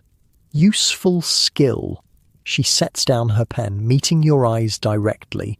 "Listen, Boston, things are going to get complicated around here. If you want to take your savings and head out, now's the time. No hard feelings." The offer is genuine, and for a moment you're tempted. You have enough saved now to make it to California, to start fresh somewhere far from Silver Creek and its troubles. But the thought of leaving, of abandoning Sadie and Pearl and Maggie and even Charlotte to face Holcomb alone, sits uneasily in your chest. "I'll stay," you hear yourself say, "for now, at least, until we see how this plays out." Sadie nods, something like respect in her gaze. "Your choice, but keep your money close and your options open. Things might get ugly." The day passes in a blur of preparation. Sadie sends messages to various allies around town, dispatching girls with notes, receiving visitors in her office. The saloon remains closed. Taking inventory, the sign on the door reads, though it's clearly a pretext for the strategy session happening inside. Around 4, Edward Hayes arrives, looking puzzled at the locked door until you slip out to meet him on the porch. "Martha," he greets you with his usual warm smile. "Is everything all right? The saloon's never closed at this hour. We need to talk," you say, glancing around to ensure privacy. "About the railroad." His expression shifts, becoming guarded. "What about it?" "Holcomb's signing contracts tonight, moving to force out businesses on this end of Main Street to make way for the tracks and station." Edward's brow furrows. "I'd heard rumours, but nothing definite. My shop's on the West End, so I haven't been paying as much attention as I should." He studies your face. "You're worried." "This place is my livelihood," you say simply. "And not just mine. There are a dozen women here who depend on it." He nods slowly. "What can I do?" The directness of his offer touches you. No hesitation, no questions about whether a brothel deserves saving, just a straightforward offer of help. Information for now. Holcomb respects you, a business owner, educated, the kind of person he wants in his vision of Silver Creek. "If you could attend the meeting tonight, listen to what's being proposed." "Spy for you, you mean?" But he doesn't sound offended, merely thoughtful. "I wouldn't put it that way." "It's all right, Martha. I understand." He leans against the porch railing, considering. Holcomb's vision for this town doesn't include many of the people who built it. That doesn't sit right with me. Relief washes through you. "So you'll do it?" "I'll do what I can." He straightens suddenly businesslike. The meeting's at 8. I'll come by afterward, let you know what I learn. Thank you, Edward, truly. He studies you for a moment, then says quietly, You're different from what I expected when I first came to town. All of you are. What did you expect? Frankly, broken women, victims, or degenerates. He looks embarrassed by the admission. Instead, I found businesswomen, survivors, a community. The assessment is surprisingly insightful, and you find yourself smiling despite the circumstances. We're all those things, sometimes all at once.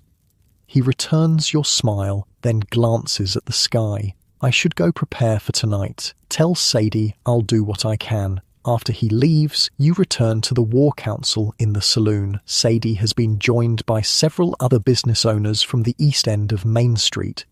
Malone from the Silver Dollar, Jenkins from the hotel, even old Winters from the general store, looking uncomfortable to be in a brothel but too worried about his property to stay away. Hayes will attend the meeting, you report. He'll bring us information afterward. Sadie nods approvingly. Good work, Boston. Now we need to prepare for whatever Holcomb's planning. She turns to the assembled men. Gentlemen, I suggest we form a property owners association. Present a united front. They can't force all of us out at once. The discussion continues, strategies proposed and rejected, alliances formed and tested. You find yourself taking notes, offering suggestions based on what you've observed of town politics during your time here. It's strangely exhilarating using your mind this way after weeks of physical labor and emotional performance. By the time evening falls, a plan has begun to take shape. Not a guarantee of victory, but at least a fighting chance. The business owners depart for their own establishments, leaving Sadie and you alone in the quiet saloon. Think it'll work, you ask, as you help her clear away glasses and papers. Depends what Holcomb has up his sleeve. She looks tired but determined. But we've survived worse, and we've got one advantage he doesn't expect. What's that? She smiles grimly. He thinks we're just whores, doesn't realise we're also human beings with brains and connections and a stake in this town. She squeezes your shoulder briefly. Get some rest. Tonight might be a long one. You retreat to your room, but rest is impossible. Instead, you count your savings again, tucked safely beneath the floorboard. Enough to leave if things go badly, enough to start over somewhere else. But as you sit on your narrow bed, you realise you're no longer thinking only of your own escape. You're thinking of Pearl's children in Denver, of Maggie's arthritis that makes laundry days agony, of Charlotte who drinks too much but makes everyone laugh, of Sadie who built something out of nothing on this harsh frontier. What happens to them if Holcomb wins? A soft knock interrupts your thoughts. It's Pearl, looking better than she has in days, her colour restored. Heard you've been busy, she says, settling beside you on the bed. Maggie says you're helping Sadie fight Holcomb, trying to. Not sure how much good it'll do? Pearl is quiet for a moment, then says, You know, when I first came here, I thought it would be temporary. Just until I saved enough to bring my children out from Denver, start over somewhere respectable. She smiles sadly. 3 years later, I'm still here. And the respectable life keeps getting further away. You could still leave, you suggest gently. We all could, if things go badly. And go where? Do what? She shakes her head. This is the only place that would have me, with 3 kids and no husband and no skills except the ones I use here. She takes your hand. That's why what you're doing matters. For some of us, there's nowhere else to go.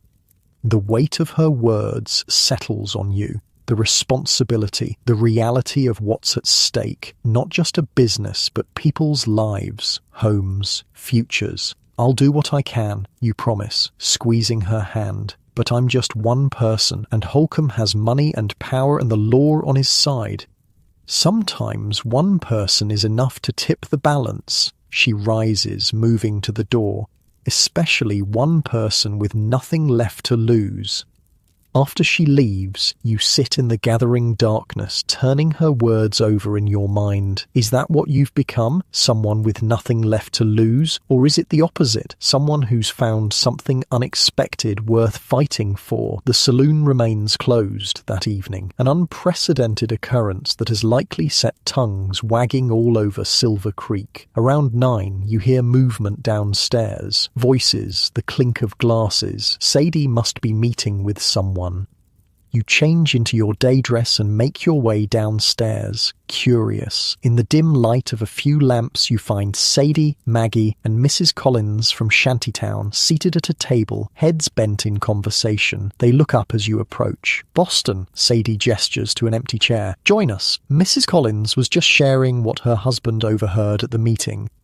Mrs. Collins nods a greeting. She looks different here, away from Shantytown, still careworn, but with a sharpness to her gaze that suggests intelligence and determination. "It's as bad as we feared," she says without preamble. "Holcomb's got the contracts ready. Railroad's paying top dollar for the land, but he's arranged for the town to claim eminent domain first, buy out the current owners at a fraction of the value." "Can they do that?" Maggie asks, echoing your earlier question to Sadie. "Legally, questionable, but with the territorial governor backing them and most of the town council in Holcomb's pocket." Mrs. Collins shrugs. "My Thomas tried to object, but he was outvoted." Sadie's face is grim. "Timeline? 30 days notice, starting tomorrow? Then forced buyouts for anyone who hasn't sold voluntarily." The news lands like a physical blow. 30 days. Not nearly enough time to mount an effective opposition, to find new properties, to relocate. "What about your friend?" Sadie asks you. "The bookshop owner, did he attend?" As if summoned by her question, the back door opens and Edward steps in, looking agitated. His eyes find yours immediately. "Martha, good, you're here." He removes his hat, nodding to the other women. "Miss Sadie..." "Ladies, I came as soon as I could get away without arousing suspicion." "What did you learn?" Sadie asks, gesturing him to a seat.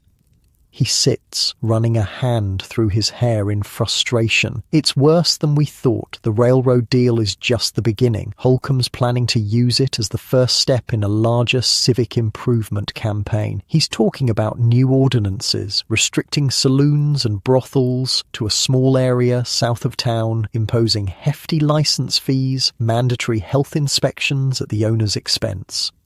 He wants to regulate us out of existence," Sadie concludes flatly. "Make it too expensive and difficult to operate legally." Edward nods grimly. "Exactly, and he's got the votes on the council to do it. The only thing slowing him down is the mayor, who's worried about losing tax revenue if the entertainment district shrinks too quickly." "Small mercies," Maggie mutters.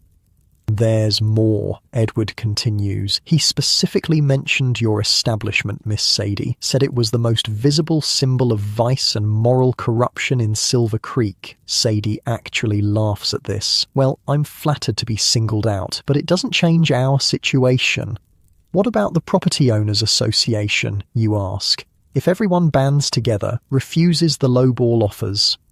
"He's thought of that," Edward says. "He's approaching each owner separately, offering slightly different terms to prevent a united front, and he's using the stick as well as the carrot, hinting that those who cooperate will find opportunities in the new development, while those who resist might face other difficulties, building code violations, license reviews, that sort of thing." A heavy silence falls over the table. The scope of Holcomb's plan is breathtaking in its calculation and thoroughness. He's thought of everything, leveraged every advantage. "So that's it?" Mrs. Collins finally asks. "We just roll over and let him win?" "No," Sadie says firmly. "We fight. We just need to be smarter about how we do it." She turns to Edward. "Who else was at this meeting? Anyone who seemed uncomfortable with Holcomb's plans?"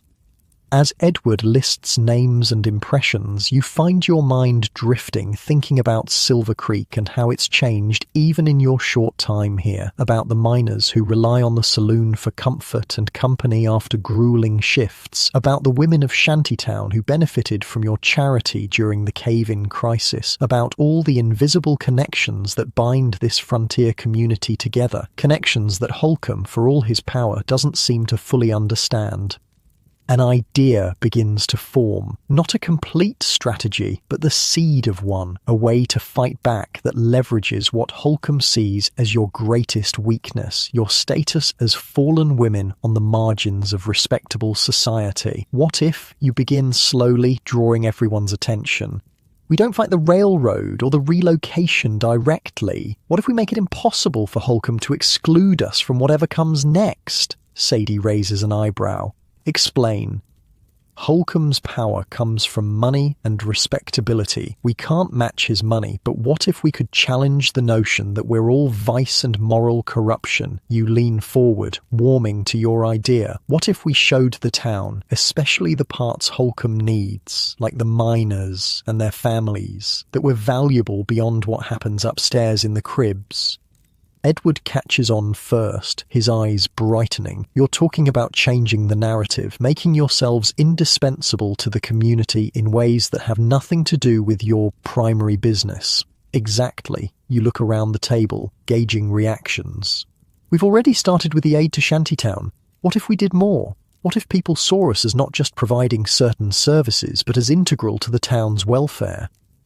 Mrs. Collins nods slowly. Thomas says half the town council privately visits establishments like this. They'd have a harder time voting to destroy something that the community openly values. Sadie studies you with new interest. It's a long shot, Boston, changing people's minds about women like us. It goes against everything they've been taught. Maybe, you concede. But what have we got to lose by trying? A ghost of a smile touches her lips. Not a damn thing. She looks around the table. All right, Boston, you've got our attention. Tell us more about this plan of yours. And so, in the quiet saloon with night settling over Silver Creek, you begin to outline a strategy, not just for survival, but for transformation, for proving that even on the harsh frontier, where life is cheap and mercy scarce, the women's society dismisses as soiled doves, might yet build something that even the likes of Holcomb cannot easily tear down. The morning sun streams through your window, catching dust motes in golden beams. 4 weeks since Holcomb's railroad meeting, 4 weeks of the most exhausting, exhilarating work you've ever done. You sit up, muscles aching pleasantly from yesterday's labour. Your straw mattress no longer feels strange. It's simply your bed now. The small room with its uneven floorboards and patched wallpaper is home, at least for the moment. On the washstand sits a copy of the Silver Creek Sentinel, the town's weekly newspaper. The headline still makes you smile. Saloon women lead effort to establish town's first hospital. The article beneath, penned by the surprisingly progressive editor, details how the ladies of the East End establishments have raised funds, secured a building, and arranged for a doctor from Denver to visit monthly. It mentions Sadie by name, a respectability she'd never been granted in print before, and quotes several miners' wives on the importance of proper medical care in a frontier community. What it doesn't mention is that the building was a dilapidated storage shed behind the general store until you and the other girls spent 2 weeks cleaning, repairing, and furnishing it, or that the funds came primarily from your own earnings, with Sadie matching every dollar contributed, or that the doctor from Denver is actually Pearl's brother-in-law, who agreed to help after she wrote explaining the situation. Small omissions in service of the larger goal, showing Silver Creek that the women of the brothel are more than soiled doves. They're community builders, problem solvers, human beings with skills beyond the bedroom. The hospital is just one initiative in what Sadie now jokingly calls the respectability campaign. There's also the twice-weekly school lessons for shantytown children taught by you and Charlotte in the saloon during closed hours, the emergency fund for injured miners administered jointly by Sadie and Mrs. Collins, the sewing circle that produces clothes for the poorest families organised by Maggie and, surprisingly, Mrs. Holcomb herself, who proved more pragmatic than her husband once she saw which way the wind was blowing. It's working, slowly but surely. You see it in the nods of acknowledgement from townspeople who would have crossed the street to avoid you a month ago, in the surprisingly large turnout for the hospital opening ceremony, in the way Sheriff Parker now consults Sadie on community matters openly, not just in private. Silver Creek is changing, not in the way Holcomb envisioned, but changing nonetheless. A knock at your door interrupts your musing. It's Pearl, already dressed for the day, her face bright with excitement. Town council meeting starting in an hour, she reminds you. Sadie wants everyone downstairs for breakfast first. You nod, suddenly nervous. Today the council votes on Holcomb's proposed ordinance to restrict businesses of ill repute to the far south end of town, effectively forcing the saloon and brothel to relocate or close. After weeks of community organising, the vote is expected to be close. I'll be right down, you promise, reaching for your clothes. You choose your outfit carefully, the simple blue dress you wear for teaching, hair pulled back modestly, minimal rouge, the look of a respectable woman or as close as someone in your position can manage. Today is about presenting yourselves as valuable community members, not as painted ladies selling pleasure. Downstairs, the saloon has been transformed into a meeting space. The usual liquor and cards are nowhere to be seen, replaced by maps of Silver Creek, copies of proposed ordinances, and stacks of the petition signed by over 200 residents opposing Holcomb's plan. Sadie sits at the central table, with Edward, Mrs. Collins, and Mr. Jenkins from the hotel, reviewing strategy one final time. The other girls are gathered around the breakfast table, a nervous energy pervading the room. This vote affects all of you, determining whether you can continue the lives you've built here or be forced to start over elsewhere. Boston, Sadie calls as you enter. Just in time, we've had news. You join them at the table, accepting the coffee Maggie presses into your hands. Good or bad?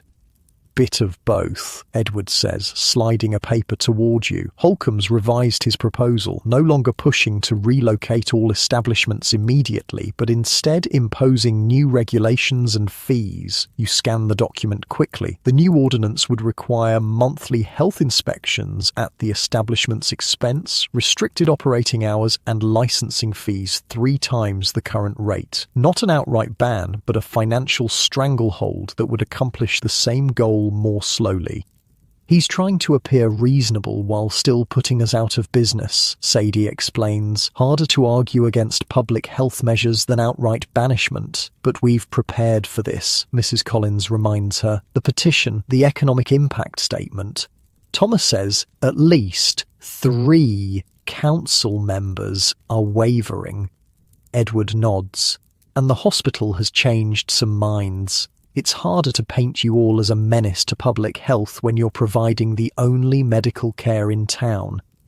You're struck again by the unlikely alliance you formed. A brothel madam, a miner's wife, a bookshop owner, and you, the Boston shopkeeper's wife turned soiled dove. People from different worlds united against Holcomb's vision of progress that benefits only the wealthy and connected.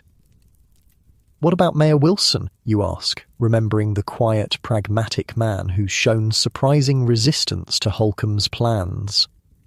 Still on the fence, Sadie says, but he's practical above all. If we can convince him that keeping us in business serves the town better than Holcomb's alternatives, then we need to focus on the economic argument, you conclude. The taxes we generate, the miners we keep in town who might otherwise travel to larger cities for entertainment, the ancillary businesses that benefit from traffic to this end of Main Street.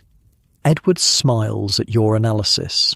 Exactly what I was thinking. The moral argument won't sway Wilson, but the financial one might. Sadie checks the clock on the wall. Almost time. Everyone know their roles? General nods around the table. Good. Remember, we're respectable businesswomen concerned about our community, not those women from the brothel. Carry yourselves accordingly. As you prepare to leave, Charlotte appears at your elbow, unusually serious. You really think this will work? That they'll listen to us? You wish you could offer certainty, but the truth is more complicated. They'll listen to our allies, Edward, Mrs. Collins, the miners who signed the petition, and maybe, if we're lucky, they'll start to see us differently because of who stands with us. She nods, seemingly satisfied with your honesty. Well, if it all goes to hell, there's always California. I hear San Francisco has higher class establishments anyway. Her gallows humour breaks the tension, and you find yourself laughing as you join the procession to the town hall. Delegation of unlikely activists fighting for their place in the changing frontier. The town hall is already crowded when you arrive. Miners fresh from night shift, still in work clothes, shopkeepers who've closed for the morning, ranchers from outlying areas, and a surprising number of women, including several from Shantytown whose children attend your impromptu school. Holcomb stands near the front with his supporters, primarily business owners from the West End and their wives, all dressed in their Sunday best, despite it being Tuesday. His expression darkens when he spots your group entering, particularly when several miners call greetings to Sadie and the girls. Mayor Wilson calls the meeting to order, his weathered face betraying nothing of his thoughts. First item of business, Ordinance 28, regarding regulation of establishments of entertainment and leisure in Silver Creek. Mr. Holcomb will present the proposal. Holcomb steps forward, cutting an impressive figure in his tailored suit. Thank you, Mr. Mayor, council members. As you know, Silver Creek stands at a crossroads. The arrival of the railroad next month brings unprecedented opportunity for growth and prosperity. But to attract the right kind of investment, respectable businesses, families looking to settle, we must address certain elements of our town that reflect its rougher beginnings. He continues for several minutes, his speech well-rehearsed and persuasive. The railroad means progress. Progress requires respectability. Respectability means controlling vice. It's a compelling narrative, especially when paired with promises of new jobs, increased property values, and modern amenities. When he finishes, Mayor Wilson calls for opposing viewpoints. Edward rises first, presenting the economic argument you discussed, complete with figures on tax revenue, employment, and ancillary benefits to other businesses. He's followed by Mrs. Collins, who speaks passionately about the medical care now available to Shantytown families because of the Brothel Women's Initiative. Then something unexpected happens. A miner named Jackson, a regular customer you recognize, stands to speak. My boy would have died last winter if not for Miss Sadie sending for a real doctor when he got the fever, he says, his voice rough with emotion. Doc Harris did what he could, but he said himself the specialist from Denver saved my Tommy's life. And who paid for that doctor? The ladies everyone's so quick to call immoral. He looks around the room defiantly. Seems to me there's different kinds of morality. One that's about appearances, and one that's about helping your neighbour when they're down. A murmur of agreement runs through the crowd. Another man stands, the blacksmith whose wife benefits from the sewing circle, then another, a shopkeeper whose business adjoins the saloon and benefits from its customer traffic. One by one, ordinary citizens of Silver Creek rise to defend the brothel, not as a necessary evil, but as a community institution that has evolved beyond its original purpose. They speak of the school lessons for children who would otherwise go uneducated, of the emergency fund that keeps families from starving when mines close temporarily, of the sense of community fostered by women society would prefer to ignore. You watch Holcomb's face as the testimony continues, seeing his confidence falter as he realizes he's miscalculated. He viewed the brothel as an easy target, a vice that respectable citizens would eagerly sacrifice on the altar of progress. Instead, he's facing a community that has begun to recognize the humanity and value of its most marginalized members. When the public comment period ends, Mayor Wilson calls for a brief recess before the vote. In the corridor outside the meeting room, Sadie gathers your group. "It's going well," she says cautiously. "Better than I expected, but Holcomb still has leverage with some council members. Don't celebrate yet." You nod, trying to temper your own hopes. The community support is encouraging, but ultimately the decision rests with 7 men on the town council, most of whom have ties to Holcomb through business or social connections. As you wait, Edward appears at your side. "Whatever happens," he says quietly, "you should be proud of what you've accomplished. The town sees you differently now, all of you."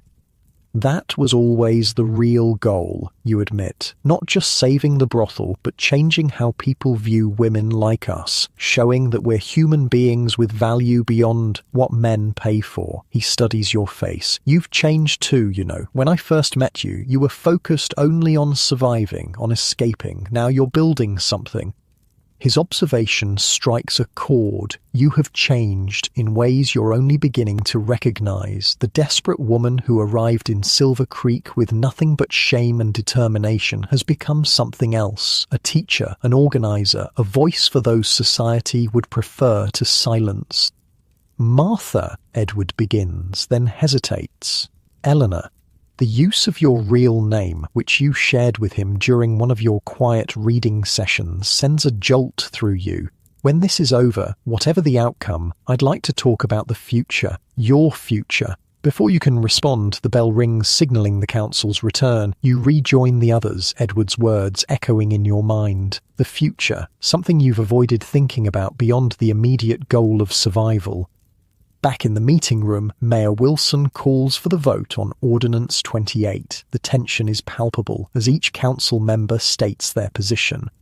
Jenkins votes against. As expected, his hotel benefits from proximity to the saloon. Thompson votes for. His wife is president of the Ladies' Aid Society and a staunch Holcomb supporter. Monroe hesitates, then votes against. His store supplies goods to the brothel at a premium. Davis votes for. He owns property on the West End that would increase in value under Holcomb's plan. Collins votes against, true to his wife's influence. Parker, the final regular member, votes for, tied to Holcomb through mining investments. 3 for, 3 against. All eyes turn to Mayor Wilson, whose vote will break the tie. Wilson clears his throat, looking uncomfortable with the spotlight. "Before I cast my vote, I'd like to propose an amendment to the ordinance." Holcomb frowns, clearly caught off guard. "The health and safety regulations are reasonable," Wilson continues. "Regular medical inspections, fire safety requirements, license fees commensurate with other businesses of similar size. But the restriction on location strikes me as unnecessary given the establishment's efforts toward community improvement." He's offering a compromise, you realize. Regulation without relocation, legitimacy with oversight. "I move to amend Ordinance 28 to remove the location restriction and reduce the proposed licensing fees to match the current rate plus 20% for the additional inspections." The council votes on the amendment, 4-2 in favour, with only Thompson and Davis opposed. Then, on the amended ordinance, 5-1, with only Thompson maintaining his objection. It's a victory, albeit a qualified one. The brothel can remain where it is, integrated into the community rather than pushed to its margins. The increased regulation brings challenges, but also a kind of legitimacy previously denied, no longer operating in legal shadows, but as a recognized, if still controversial, business. Holcomb's face is a study in controlled fury as Mayor Wilson closes the meeting. He catches your eye across the room, his gaze promising that this battle may be over, but the war continues. Then he turns and leaves, his supporters trailing behind.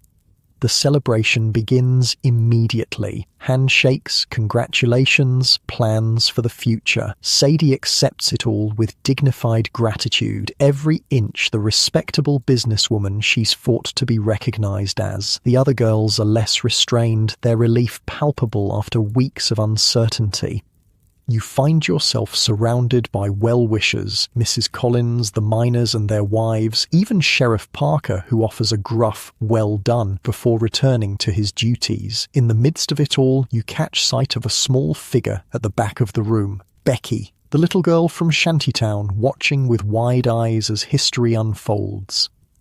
Later, after the crowd disperses, you sit with Sadie on the saloon's back porch, sharing a rare moment of quiet reflection. The autumn air is crisp, hinting at the winter to come. Silver Creek spreads before you, its rough-hewn buildings catching the late afternoon light. "We did it," you say, still slightly disbelieving. "Part of it," Sadie corrects, ever practical. "Holcomb won't give up so easily, and the railroad will still change things, whether we like it or not, but we've bought time, and more importantly, respect." You nod, understanding the significance. In a world where women have precious few rights, and even fewer opportunities, respect is currency more valuable than gold. "What happens now?" you ask. "We adapt. Always have." She glances at you. "Though I suspect your plans might be changing."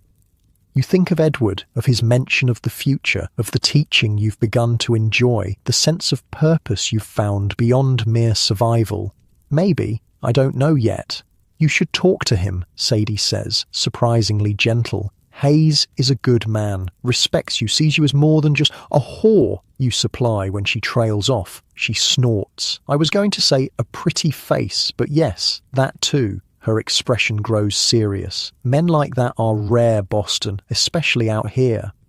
You know she's right, but the path forward isn't clear. "What about you? The others?" "We'll be fine." She looks out over the town, her gaze distant. "I've been thinking about expanding, not just the saloon and rooms, but the hospital. Maybe a proper school building instead of using the bar during off hours. Silver Creek's growing, might as well grow with it, shape it in our own way." The vision surprises you, not just survival, but ambition, not just acceptance of circumstances, but active creation of something new. It's inspiring, and for a moment you allow yourself to imagine being part of it. Not forever, perhaps, but for now, for the next chapter. "I'd like to help," you hear yourself say. "With the school, at least." Sadie smiles, a rare, genuine expression. "Thought you might. You've got a knack for it." She stands, straightening her skirt. "Think about Hayes's offer, whatever it is, but know there's a place for you here too, if you want it. Not just upstairs, but in whatever we build next." The choice hangs before you, not the stark decision between survival and death that brought you to Silver Creek, but something more nuanced. Multiple paths, each with its own possibilities. That night, as you prepare for sleep in your small room, you find yourself taking stock. 3 months in Silver Creek, 3 months that have transformed you from a desperate, ashamed runaway to, what? A teacher? An advocate? A woman who helped change a town's understanding of what fallen women can be. All of those things, you realize, and something more fundamental, a person who has reclaimed her sense of worth beyond what men are willing to pay for her body.